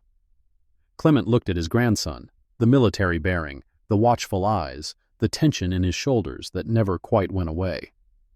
"What do you think happens tomorrow?" "Yancey gets terminated. The evidence is too clear. Mercer gets suspended, maybe 60 days, maybe 90. Renfro gets demoted." Julian's voice was flat, analytical. "Briggs walks. He's too insulated, too many layers between him and what happened." "And the criminal charges?" "That's up to the county attorney. They'll review the findings, make a recommendation."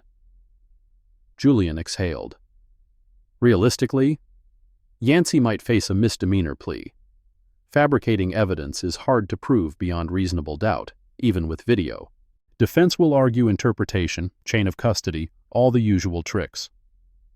So he gets away with it. He gets probation, maybe community service. His career is over, his reputation is destroyed, his pension is gone." Julian turned to face his grandfather.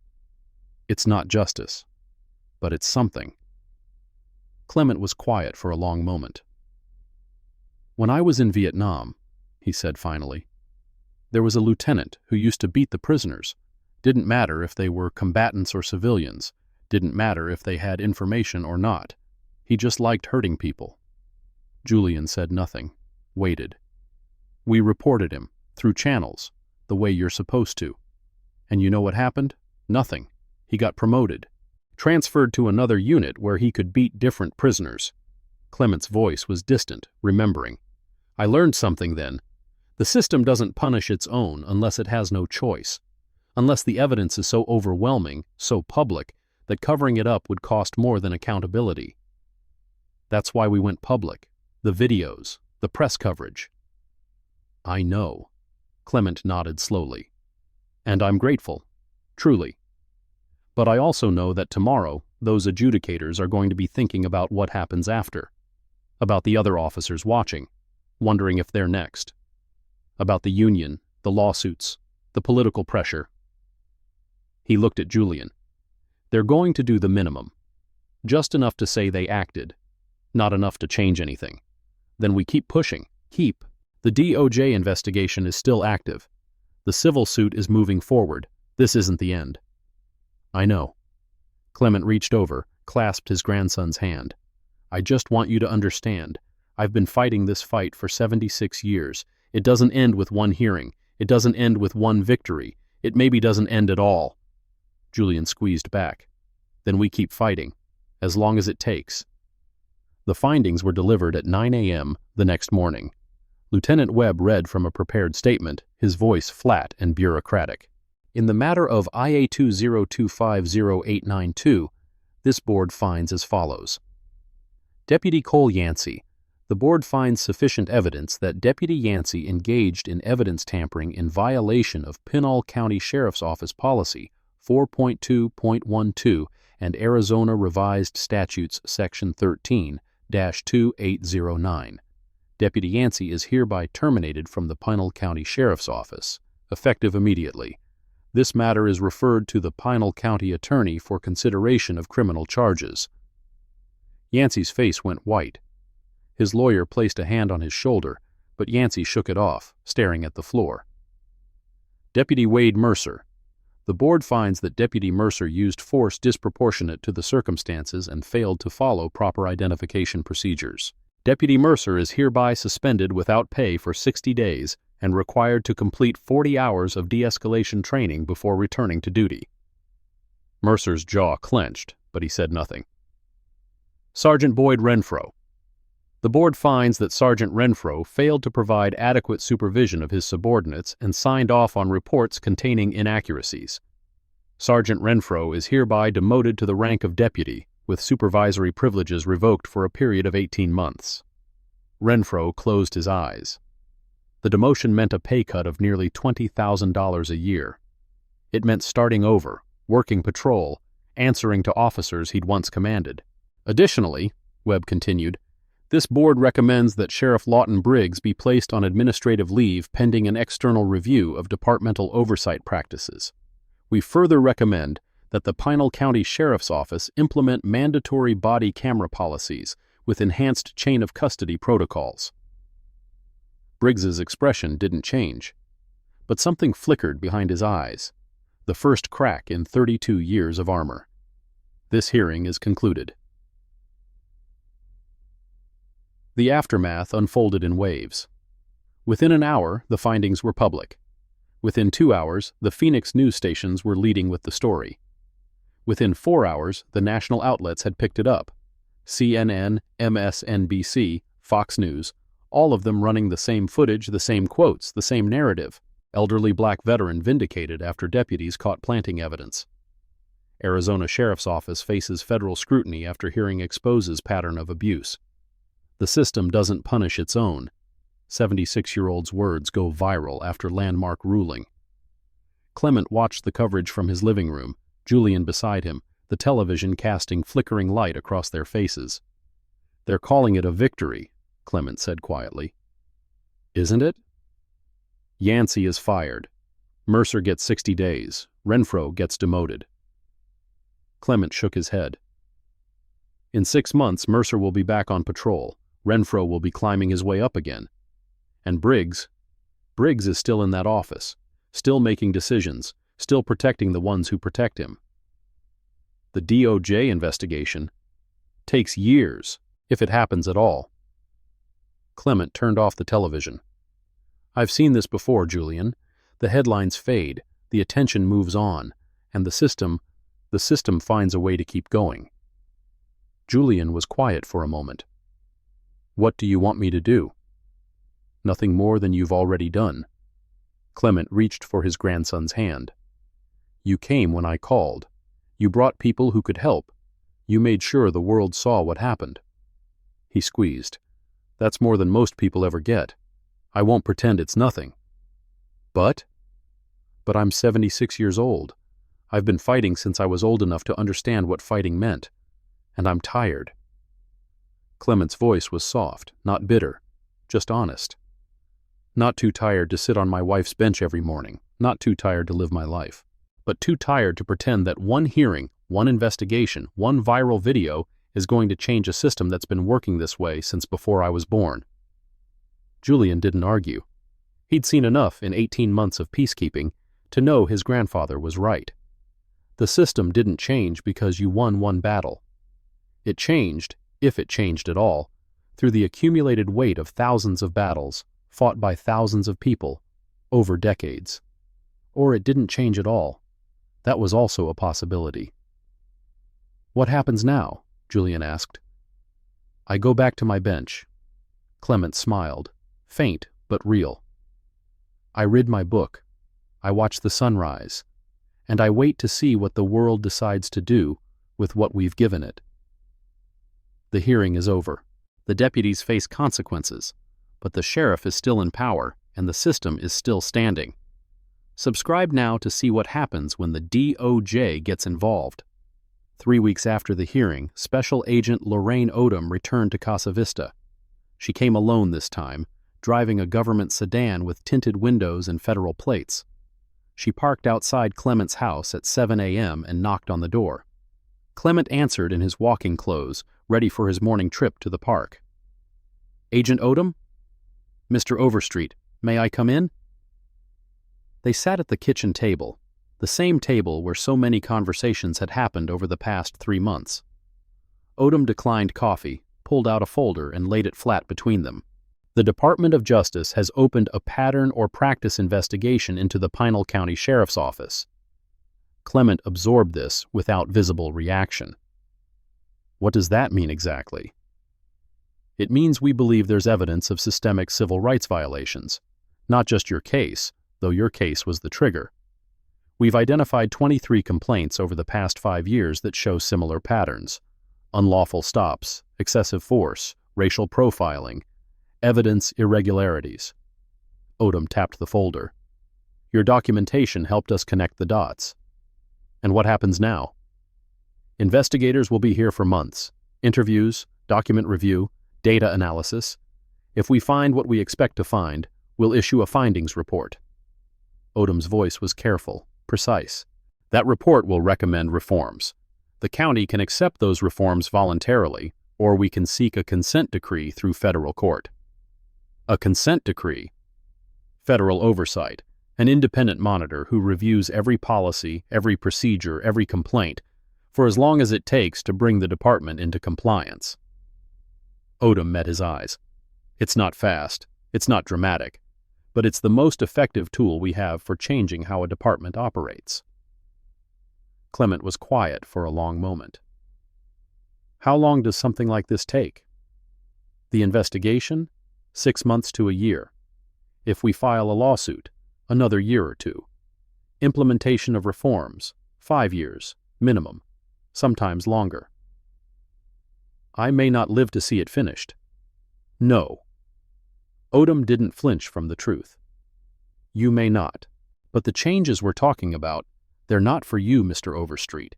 They're for the next person who sits on a bench in a public park, the next person who gets stopped for no reason, the next person who needs the system to protect them instead of harm them." Clement nodded slowly. "Then I suppose it's worth doing." "I think so." Odom rose, extended her hand. "Thank you, Mr. Overstreet, for not giving up, for documenting what happened, for letting us use your case to open this door." Clement shook her hand. "Thank my grandson. He's the one who kicked the door down." The Pinal County Attorney's decision came in January. Deputy Cole Yancey was charged with evidence tampering under Arizona Revised Statutes Section 13-2809, a Class 6 felony. The charge carried a maximum sentence of 2 years in prison. Yancey's lawyer negotiated. Prosecutors negotiated. The back and forth took 3 weeks. The final deal, guilty plea to a misdemeanor charge of obstructing justice. 6 months probation, 200 hours of community service, no jail time. Julian received the news while stationed at Fort Stewart, preparing for his next deployment. 6 months probation. His voice was flat over the phone. For planting evidence on a 76-year-old man.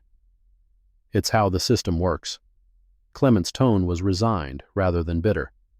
They don't send cops to prison unless someone dies, and sometimes not even then. It's not enough. It never is. Silence on the line. The distance between Arizona and Georgia felt infinite. "The civil suit," Julian said finally, "we can still pursue damages, make it hurt financially, even if the criminal system won't." Ms. Vance is handling it. She says we have a strong case. What are you asking for? She suggested $5 million. Punitive damages, emotional distress, medical expenses. Clement paused. I told her I'd take whatever they offer if they agree to policy changes, body cameras, external review of complaints, community oversight board. You'd give up the money? I don't need $5 million, Julian. I need to know that what happened to me won't happen as easily to the next person. Clement's voice softened. The money would be nice, but it's not what this was ever about. Julian was quiet for a long moment. You're a better man than me, Grandpa. No, I'm just older. I've had more time to figure out what matters. Chuck. The civil settlement came in February. The county offered $800,000. No admission of wrongdoing. That was non-negotiable for their insurance carrier. But they agreed to 3 policy changes: mandatory body cameras for all deputies, activated at all times during civilian encounters, an independent review board for excessive force complaints, quarterly reports on stop and arrest demographics, publicly available. Clement accepted. The check arrived 2 weeks later. He deposited it, paid off his mortgage, donated $100,000 to the Casa Vista Public Library for their community programs, and put the rest in a trust for his grandchildren. That's it? Julian asked when Clement told him. That's it. Enough to be comfortable. Enough to leave something behind. Clement smiled. What was I going to do with $800,000 at 76? Buy a sports car? Travel the world? You could have kept fighting. Appealed. Pushed for more. Fighting takes energy I don't have, and the policy changes matter more than the money. Clement paused. Besides, the DOJ investigation is still going. The real fight isn't mine anymore. It's theirs. Sheriff Lawton Briggs announced his retirement in March. The press release called it a well-earned transition after 32 years of dedicated service. The reality was simpler. The County Board of Supervisors had told him to go quietly or be pushed. The DOJ investigation had turned up things even Briggs hadn't known about, or claimed not to know about, a pattern of racial profiling in traffic stops that went back 15 years. Complaints buried so deep they'd never reached his desk. A culture of silence enforced through informal pressure and formal retaliation. Briggs could have fought, could have claimed ignorance, pointed fingers, demanded his day in court. Instead, he took his pension, full benefits, 32 years of service, and walked away. His retirement party was held at the Elks Lodge on a Saturday afternoon. 50 people attended, mostly old-timers and union reps. They gave him a plaque. They shook his hand. They told him he'd been a good sheriff, a good man, a credit to the profession. No one mentioned Clement Overstreet. The anonymous letter arrived on a Tuesday in April. Clement found it in his mailbox at 7 a.m., tucked between an electric bill and a coupon circular. Plain white envelope, no return address, his name typed on a label instead of handwritten. Inside was a single sheet of paper. Mr. Overstreet, you won this round. But Yancey wasn't alone. The real problem is still sitting in the county building, wearing a suit and shaking hands. Watch your back. Clement read it twice. Then he folded it carefully, put it in his pocket, and walked to the park. The bench was waiting. Dorothea's bench, the brass plaque gleaming in the morning sun.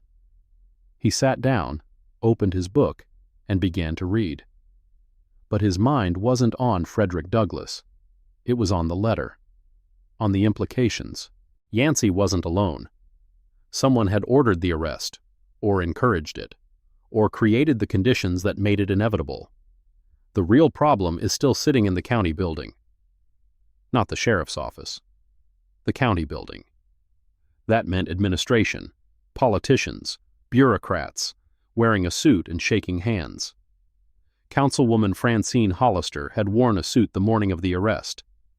She'd been on her phone, walking past the bench, pretending not to see him. The 911 call had been anonymous. Caller ID withheld.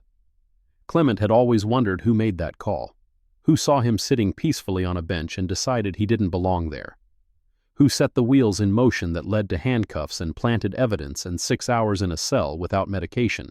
Now, maybe, he was starting to understand. But understanding and proving were different things. And Clement was 76 years old, tired, done with fighting battles that might never be won. He folded the letter again, tucked it deeper into his pocket, and kept reading. Julian came home in May. His deployment to Haiti had been postponed. Budget issues, bureaucratic delays, the usual military chaos. He had 2 weeks of leave before reassignment, and he spent them in Casa Vista, sleeping in his childhood bedroom, eating breakfast with his grandfather, walking to the park together each morning. It was the longest they'd spent together since Julian joined the army at 19. "You're different," Clement said one morning, watching Julian watch the sunrise. "Different how?" "Quieter, more patient." Clement smiled. "You used to be all fire and motion. Couldn't sit still for 5 minutes. Now you can sit on this bench for an hour without fidgeting." "I learned," Julian's voice was soft. "In South Sudan, there was a lot of waiting. Waiting for supplies, waiting for clearance, waiting for violence to stop long enough to help people." He shrugged. "You learn to be patient, or you go crazy. Or both. Or both." They sat in comfortable silence. A jogger passed, nodded at them, kept moving. A mother with a stroller smiled and waved. The park felt different now, warmer somehow, despite the early morning chill. "People see me," Clement said quietly. "What?" "After everything that happened. The news coverage, the hearing, the settlement." He gestured at the passing jogger, the waving mother. "People see me now. They acknowledge me. They say good morning." "Isn't that a good thing?" "It is." Clement was quiet for a moment. "It just shouldn't have taken all of this to make it happen." Julian didn't have an answer for that. Some truths were too heavy for easy responses. "I got a letter," Clement said. "When?" "Few weeks ago. Anonymous." He pulled it from his pocket, handed it to Julian. "I haven't shown anyone else. Wasn't sure what to do with it." Julian read it twice, his face hardening with each word. Yancey wasn't alone.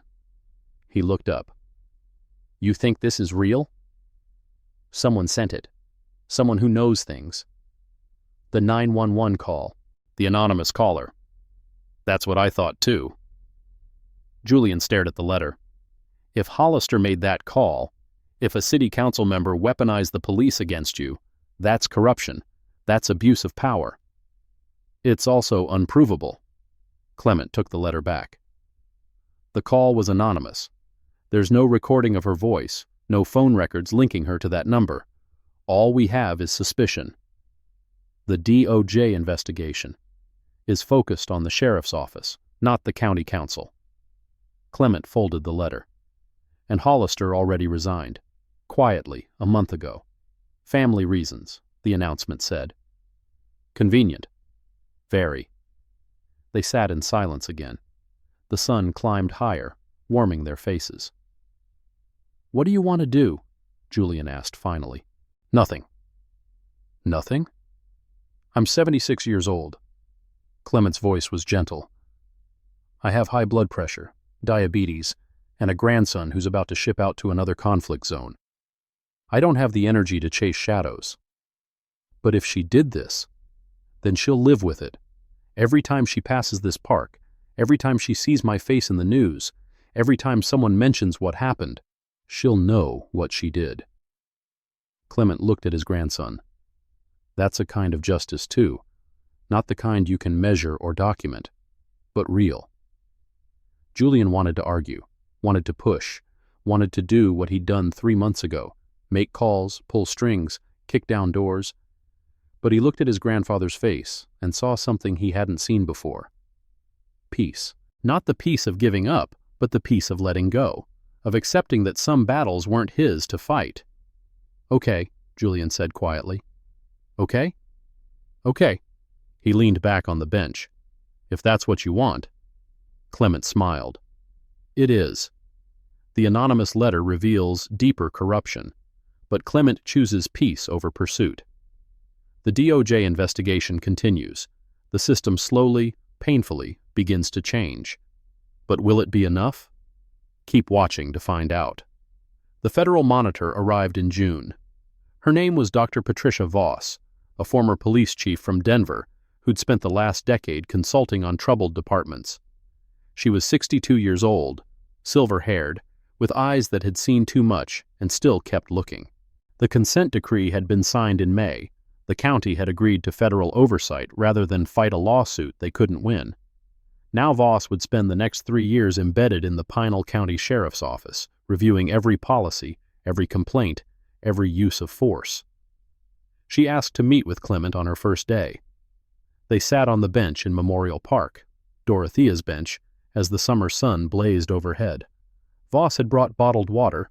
Clement had brought his book. "Mr. Overstreet, thank you for seeing me.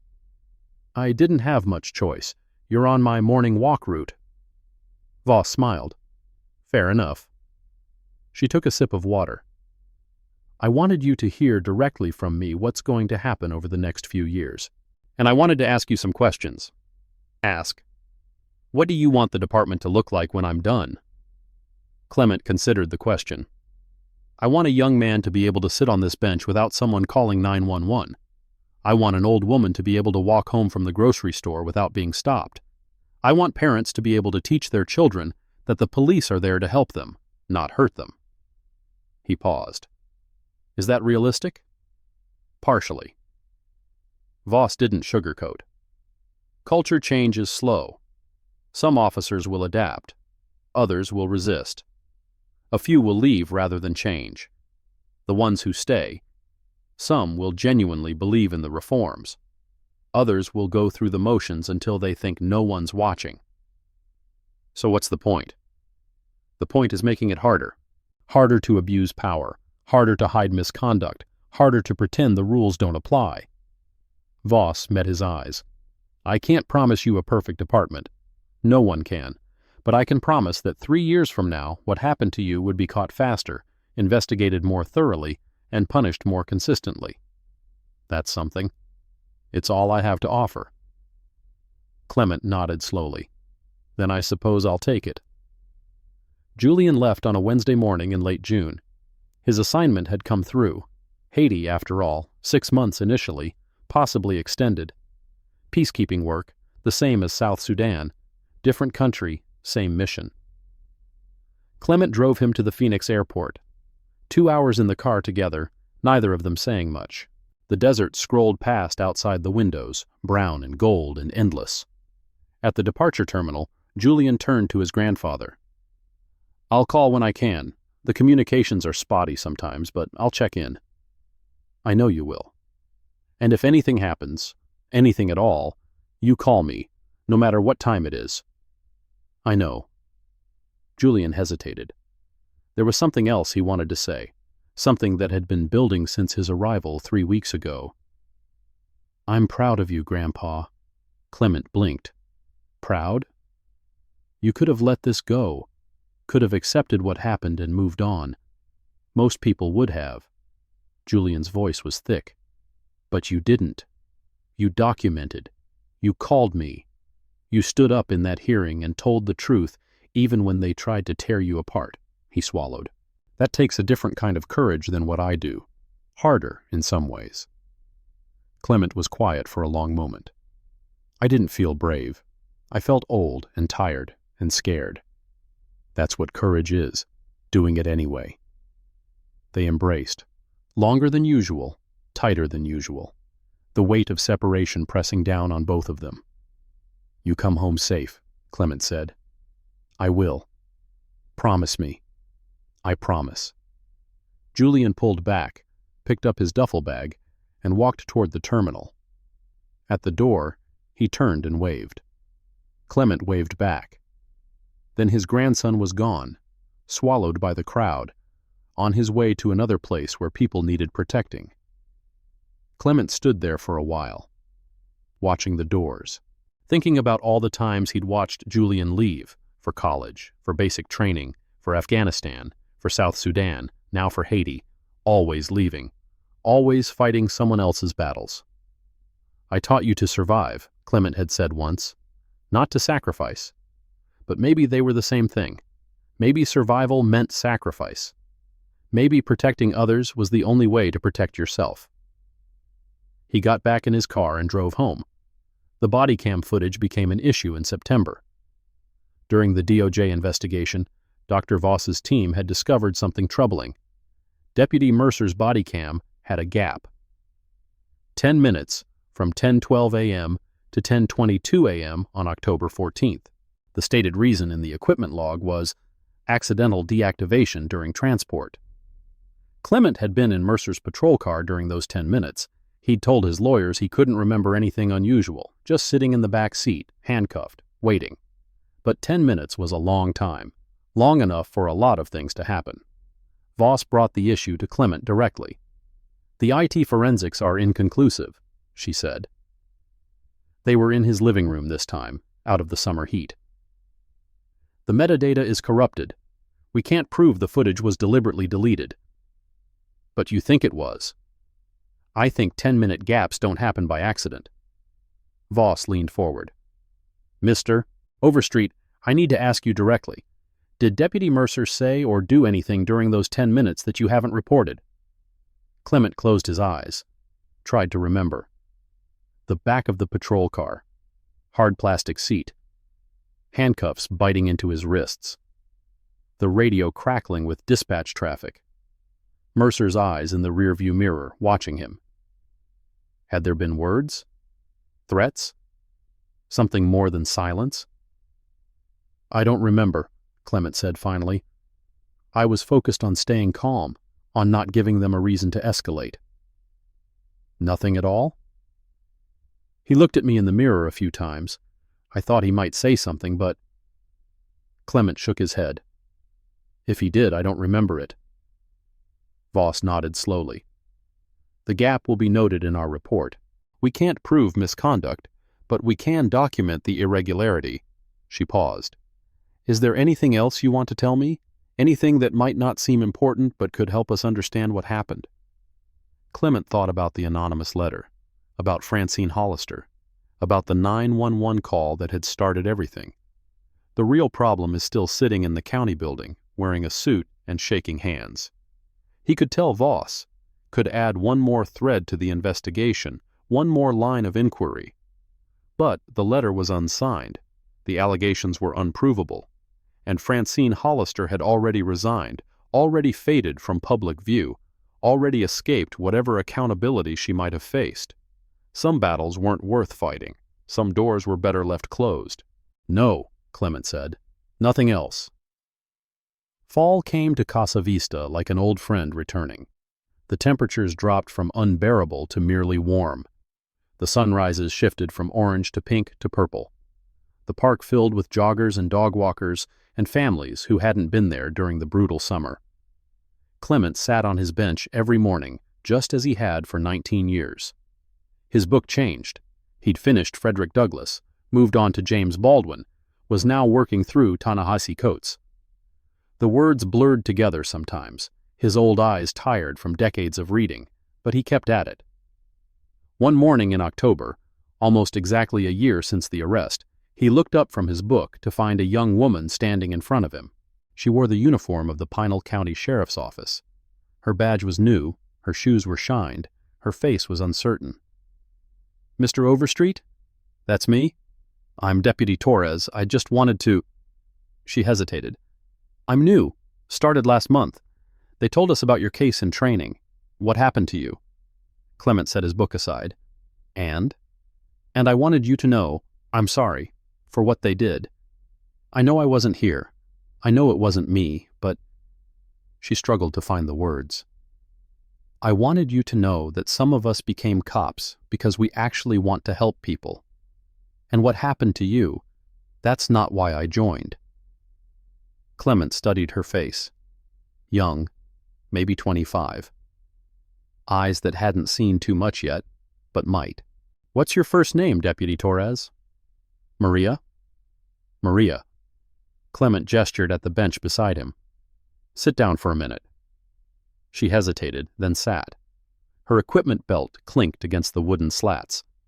You know why I come here every morning? Clement asked. Your wife, the memorial. That's part of it. But mostly it's because this is my home. This park, this bench, this town. I've been here for 40 years, raised my children here, buried my wife here. He paused. And when your colleagues put me in handcuffs, they tried to tell me I didn't belong, that I was suspicious, that my presence in my own community was a problem. Maria said nothing, just listened. They were wrong, Clement continued. But they were also trained to see certain people as threats, trained to respond to fear with force, trained to protect themselves first and ask questions later. He looked at her. You're going to have to fight that training every day. I know. Do you? Because it's easy to say now when you're new, when you're full of ideals. It's harder when you've been on the job 5 years, 10 years, when you've seen things that make you afraid, when the culture tells you to go along to get along. Maria's jaw tightened. I'll remember. Maybe. I hope so. Clement picked up his book again. Either way, thank you for stopping, for saying something. Most people walk by and pretend they don't see me. That's the problem, isn't it? Maria rose, adjusted her belt. People not seeing. It is. She started to walk away, then turned back. Mr. Overstreet? The training we got about your case, they showed us the video, the one from the library. She paused. When I saw it, I cried. I'm not ashamed to say it. What they did to you, it was wrong. And I hope every deputy who watches that video feels the same way. She walked away before Clement could respond. He watched her go, young, hopeful, carrying the weight of a badge that meant different things to different people. Maybe she'd keep her ideals. Maybe she'd lose them. Maybe she'd end up like Mercer and Yancey. Or maybe she'd end up like the booking officer who'd finally brought him orange juice, torn between what she knew was right and what the system demanded. Time would tell. It always did. 1 year later, a new deputy apologizes. The DOJ investigation continues. The system is changing, slowly, painfully, imperfectly.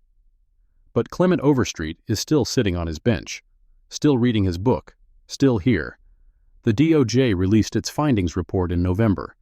47 pages of documentation, statistical analysis, interview summaries, policy recommendations. The language was bureaucratic, careful, but the conclusions were damning.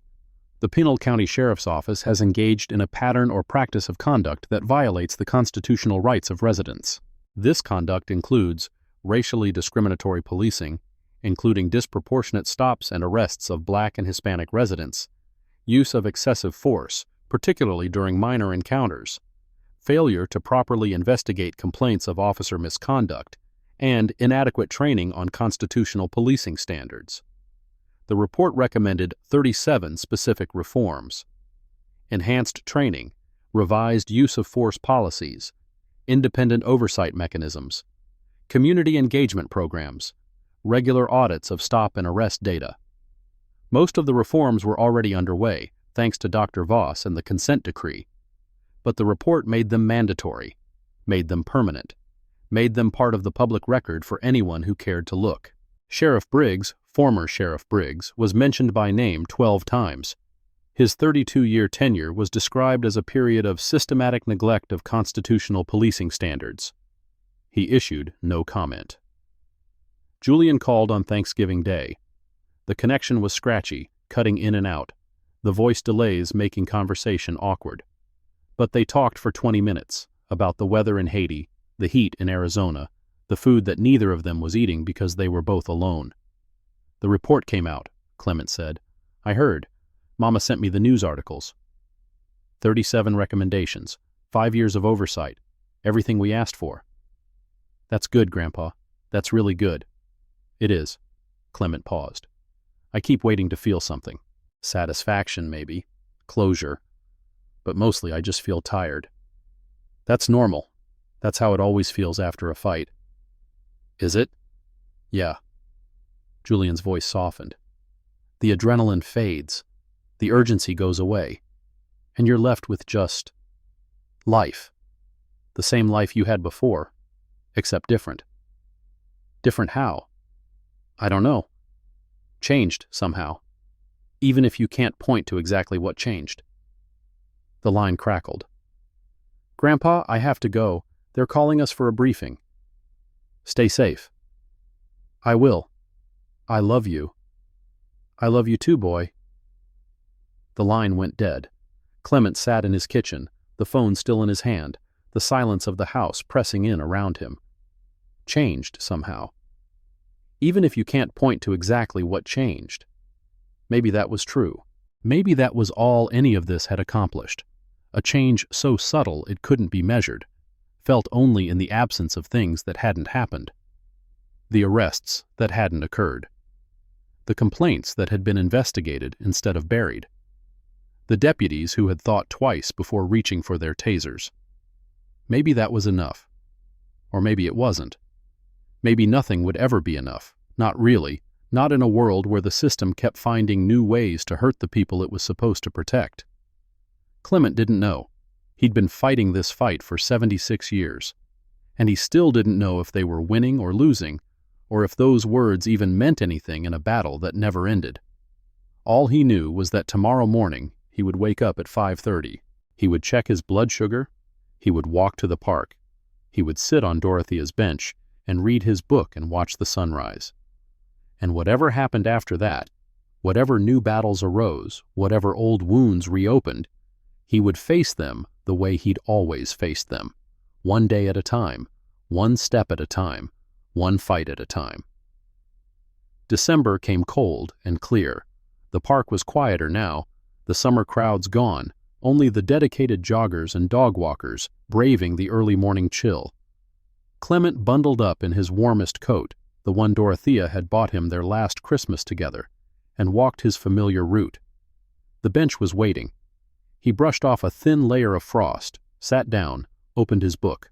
The sun rose over the mountains, painting the sky in colors that had no names, orange and gold and pink and purple, shifting and bleeding into each other, beautiful and indifferent and eternal.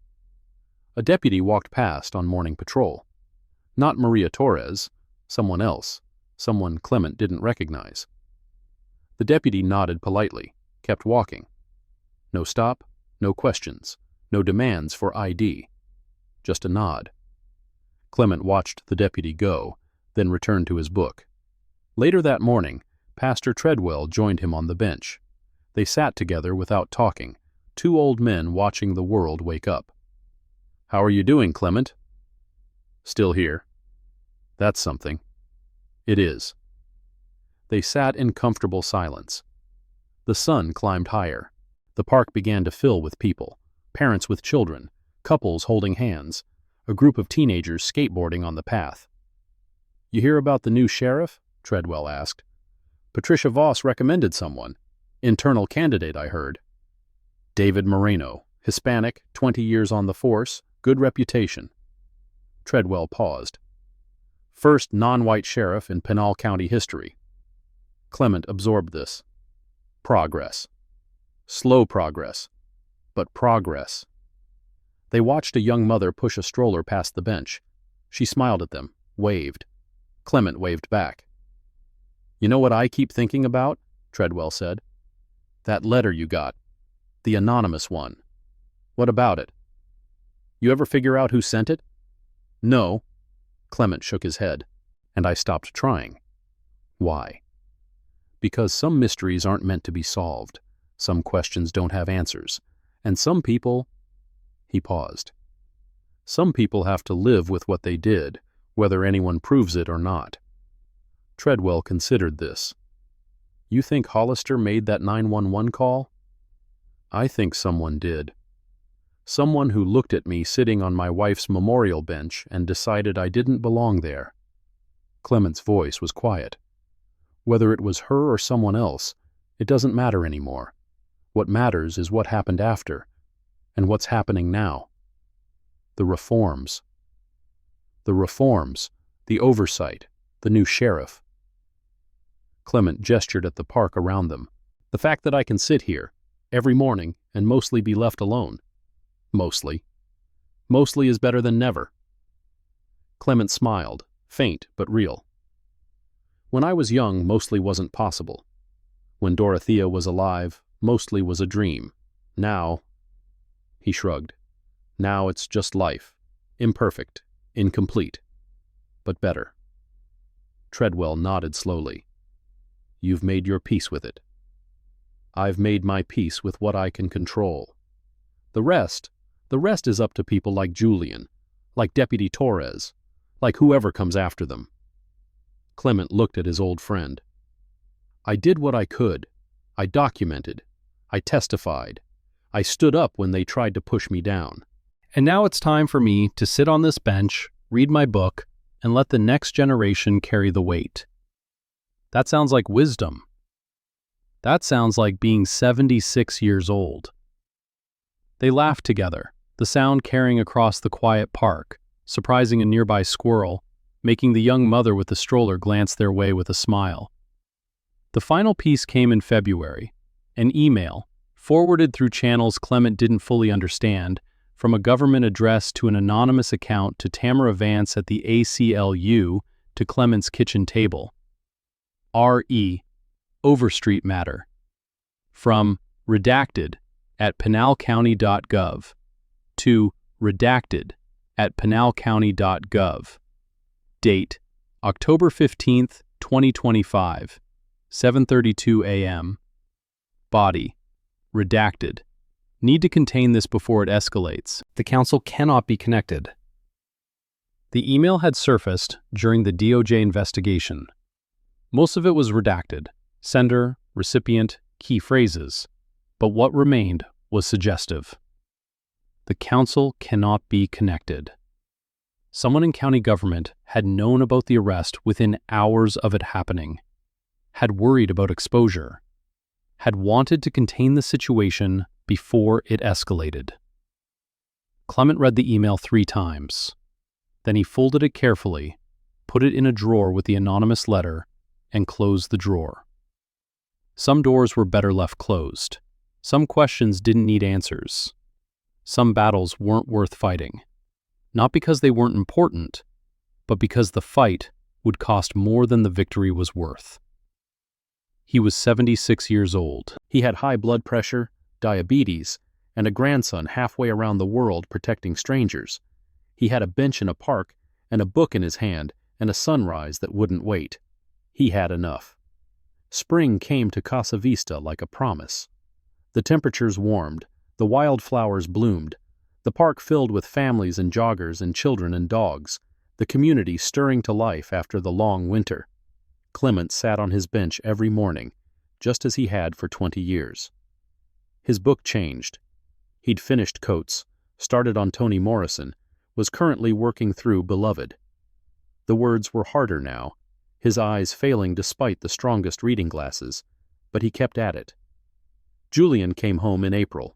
His assignment in Haiti had ended.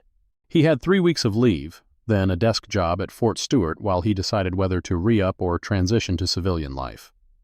They walked to the park together on his first morning back. It's quieter than I expected, Julian said. It's always quiet in the morning. That's why I like it. They sat on the bench together, Clement on the left, Julian on the right. The brass plaque gleamed between them. In loving memory of Dorothea Overstreet, 1947 to 2006. I've been thinking, Julian said. About? About what comes next. After the army. Clement waited. I could stay in. I'm good at what I do. They want me to keep doing it. Julian paused. Or I could get out. Do something else. Law school, maybe. Civil rights work. What does your heart tell you? My heart? Julian was quiet for a long moment. My heart tells me I'm tired of being far away while the people I love deal with things alone. Clement turned to look at his grandson. You weren't far away when I needed you.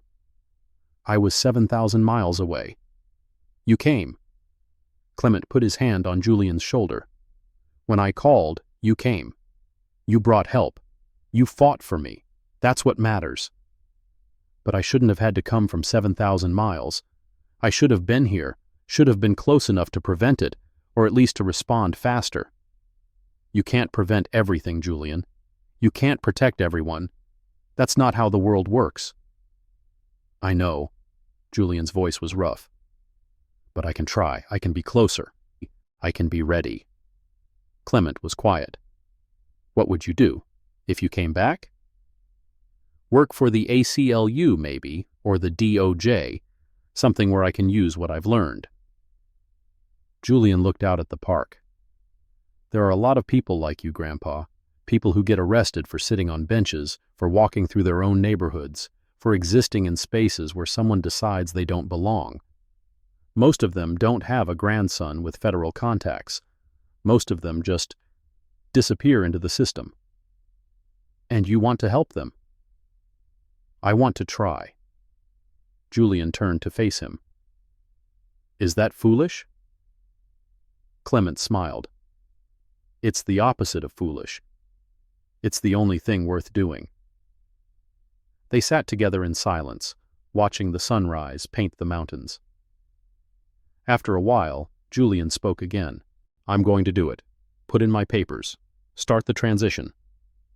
You're sure? I'm sure. Julian nodded slowly. The army taught me how to fight. Now I want to learn how to win. Clement laughed, the first real laugh he'd had in months. That's the hardest part, boy. Took me 76 years, and I'm still not sure I've figured it out. Then I guess I better get started. Bounce-o. The stinger came in May. Julian was at Fort Stewart, processing his discharge paperwork. Clement was alone in the park, early morning, reading Toni Morrison. A woman approached the bench. She was older, maybe 65, with silver hair and expensive clothes. She walked with the careful steps of someone who had once been powerful and was now merely wealthy. Clement looked up. Francine Hollister stood before him. They stared at each other for a long moment. The woman who had walked past him that morning, who had called 911, who had set everything in motion, and the man she had tried to erase. Clement. Her voice was smaller than he remembered. Francine. She sat down beside him, uninvited, unwelcome, but he didn't stop her. I've been wanting to talk to you, she said. For months now. I just couldn't find the courage. Clement said nothing. I made that call. Her voice cracked. The 911 call. It was me. Still, he said nothing. I don't know why. I've asked myself 1,000 times, and I still don't know. She was crying now, tears streaming down her face. I saw you sitting there, and something in me just reacted. Like you weren't supposed to be there. Like you didn't belong. I've been sitting on this bench for 20 years. I know. She wiped her eyes. I've known you for 40 years. I've eaten your wife's cooking. I let you fix my roof. And then one morning I looked at you and didn't see any of that. I just saw a black man who didn't belong. She flinched, but she didn't deny it. Yes. Clement closed his book. Why are you telling me this? Because I need you to know. Because I've been carrying it for months and it's eating me alive. She turned to face him. What they did to you, the handcuffs, the planted evidence, the cell, that was my fault. If I hadn't called, none of it would have happened. That's true. I'm sorry. The words came out ragged. I know that's not enough. I know nothing will ever be enough, but I'm sorry. Clement was quiet for a long time. He thought about justice, about accountability, about all the battles he'd fought and all the ones he'd let go. He thought about Dorothea, who had forgiven people who didn't deserve it because holding grudges poisoned the soul. He thought about Julian, who was giving up a military career to fight for people he'd never met. He thought about Deputy Torres, who had stopped to apologize for sins that weren't hers. He thought about the long, slow, painful work of change, the kind that happened not through revenge, but through the accumulated weight of people choosing to be better. I'm not going to forgive you, Clement said finally. Francine's face crumpled. What you did, It came from a place that's been building inside you for 65 years. One apology doesn't fix that. One conversation doesn't erase 40 years of looking through me like I was invisible. I know. But, Clement paused, I'm not going to carry anger either. That poisons me more than it punishes you. Francine looked up. What does that mean? It means you made your confession. You said your piece. Now you have to live with it. Clement picked up his book again. Every time you see this bench, every time you pass this park, every time you hear my name, you'll remember what you did, and you'll know that I know. That's it? That's it. Clement opened his book. That's all the justice I need. Francine sat there for another moment. Then she stood, slowly, and walked away. Clement watched her go. Then he returned to Toni Morrison. Freeing yourself was one thing. Claiming ownership of that freed self was another. He read the words again, smiled, and kept reading. Julian's discharge came through in June. He moved to Phoenix, enrolled in law school for the fall semester, got a job as a paralegal with the ACLU Arizona chapter. The work was grunt work, research, filing, coffee runs, but he was learning, building towards something. They talked on the phone every Sunday. How's the reading? Julian asked. Finished Morrison, starting Baldwin again. The Fire next time. Heavy stuff. Heavy times. Clement paused. How's the law? Confusing, slow, frustrating. Julian laughed. But worth it. Every case we take, I think about you, about what it would have meant to have someone fighting for you if I hadn't been there. You were there. This time. But not everyone has someone. That's what I keep thinking about. His voice softened. All the people sitting on benches right now, getting harassed, getting arrested, getting their rights violated. All of them waiting for someone to care. And you care. I'm trying to. That's all any of us can do. They talked for another 20 minutes, about the weather, about food, about nothing in particular. The easy conversation of family who had been through something hard and come out the other side. At the end, Julian said, I'm proud of you, Grandpa. You said that before. I mean it more now. He paused. You changed things, not just for yourself, for everyone who comes after. Clement thought about the consent decree, the DOJ report, the new sheriff, Deputy Torres, and all the young officers who might choose differently because of what they'd seen. Changed things. Maybe. Get some sleep, Clement said. You've got classes in the morning. I will. I love you. I love you too, boy.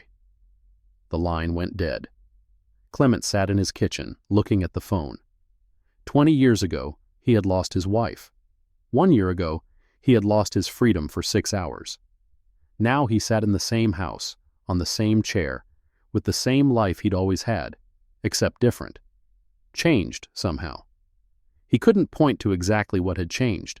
The house was the same, the park was the same, the bench was the same, but the world around it was shifting, slowly, painfully, imperfectly, one deputy at a time, one case at a time, one sunrise at a time. The last morning came in August. Not the last morning ever. Clement had years left in him, God willing. But the last morning of this story. The morning when things finally felt complete. He walked to the park at 6:20, same as always. The sun was just beginning to rise, painting the mountains in colors that had no names. The bench was waiting. He sat down, opened his book, Baldwin again, Notes of a Native Son, and began to read. A jogger passed, nodded, kept moving. A mother with a stroller smiled and waved. Deputy Maria Torres walked by on patrol, stopped to say good morning. Beautiful sunrise, Mr. Overstreet. It always is, Deputy. She walked on. Clement watched her go. Somewhere in Phoenix, Julian was probably awake, probably studying, probably thinking about the next case he would fight. Somewhere in the county building, the new sheriff was probably reviewing reports, probably implementing reforms, probably trying to undo decades of damage. Somewhere in the system, things were probably changing, slowly, painfully, imperfectly.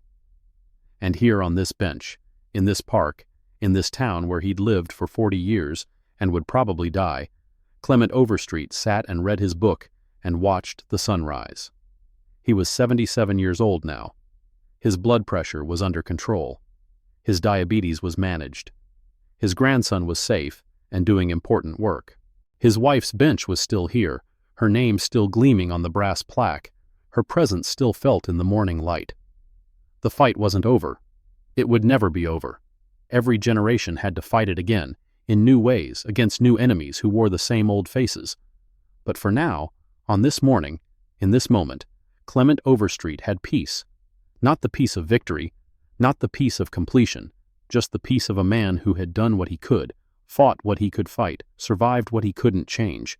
The peace of still being here, the peace of still reading, the peace of one more sunrise. He turned the page and kept going.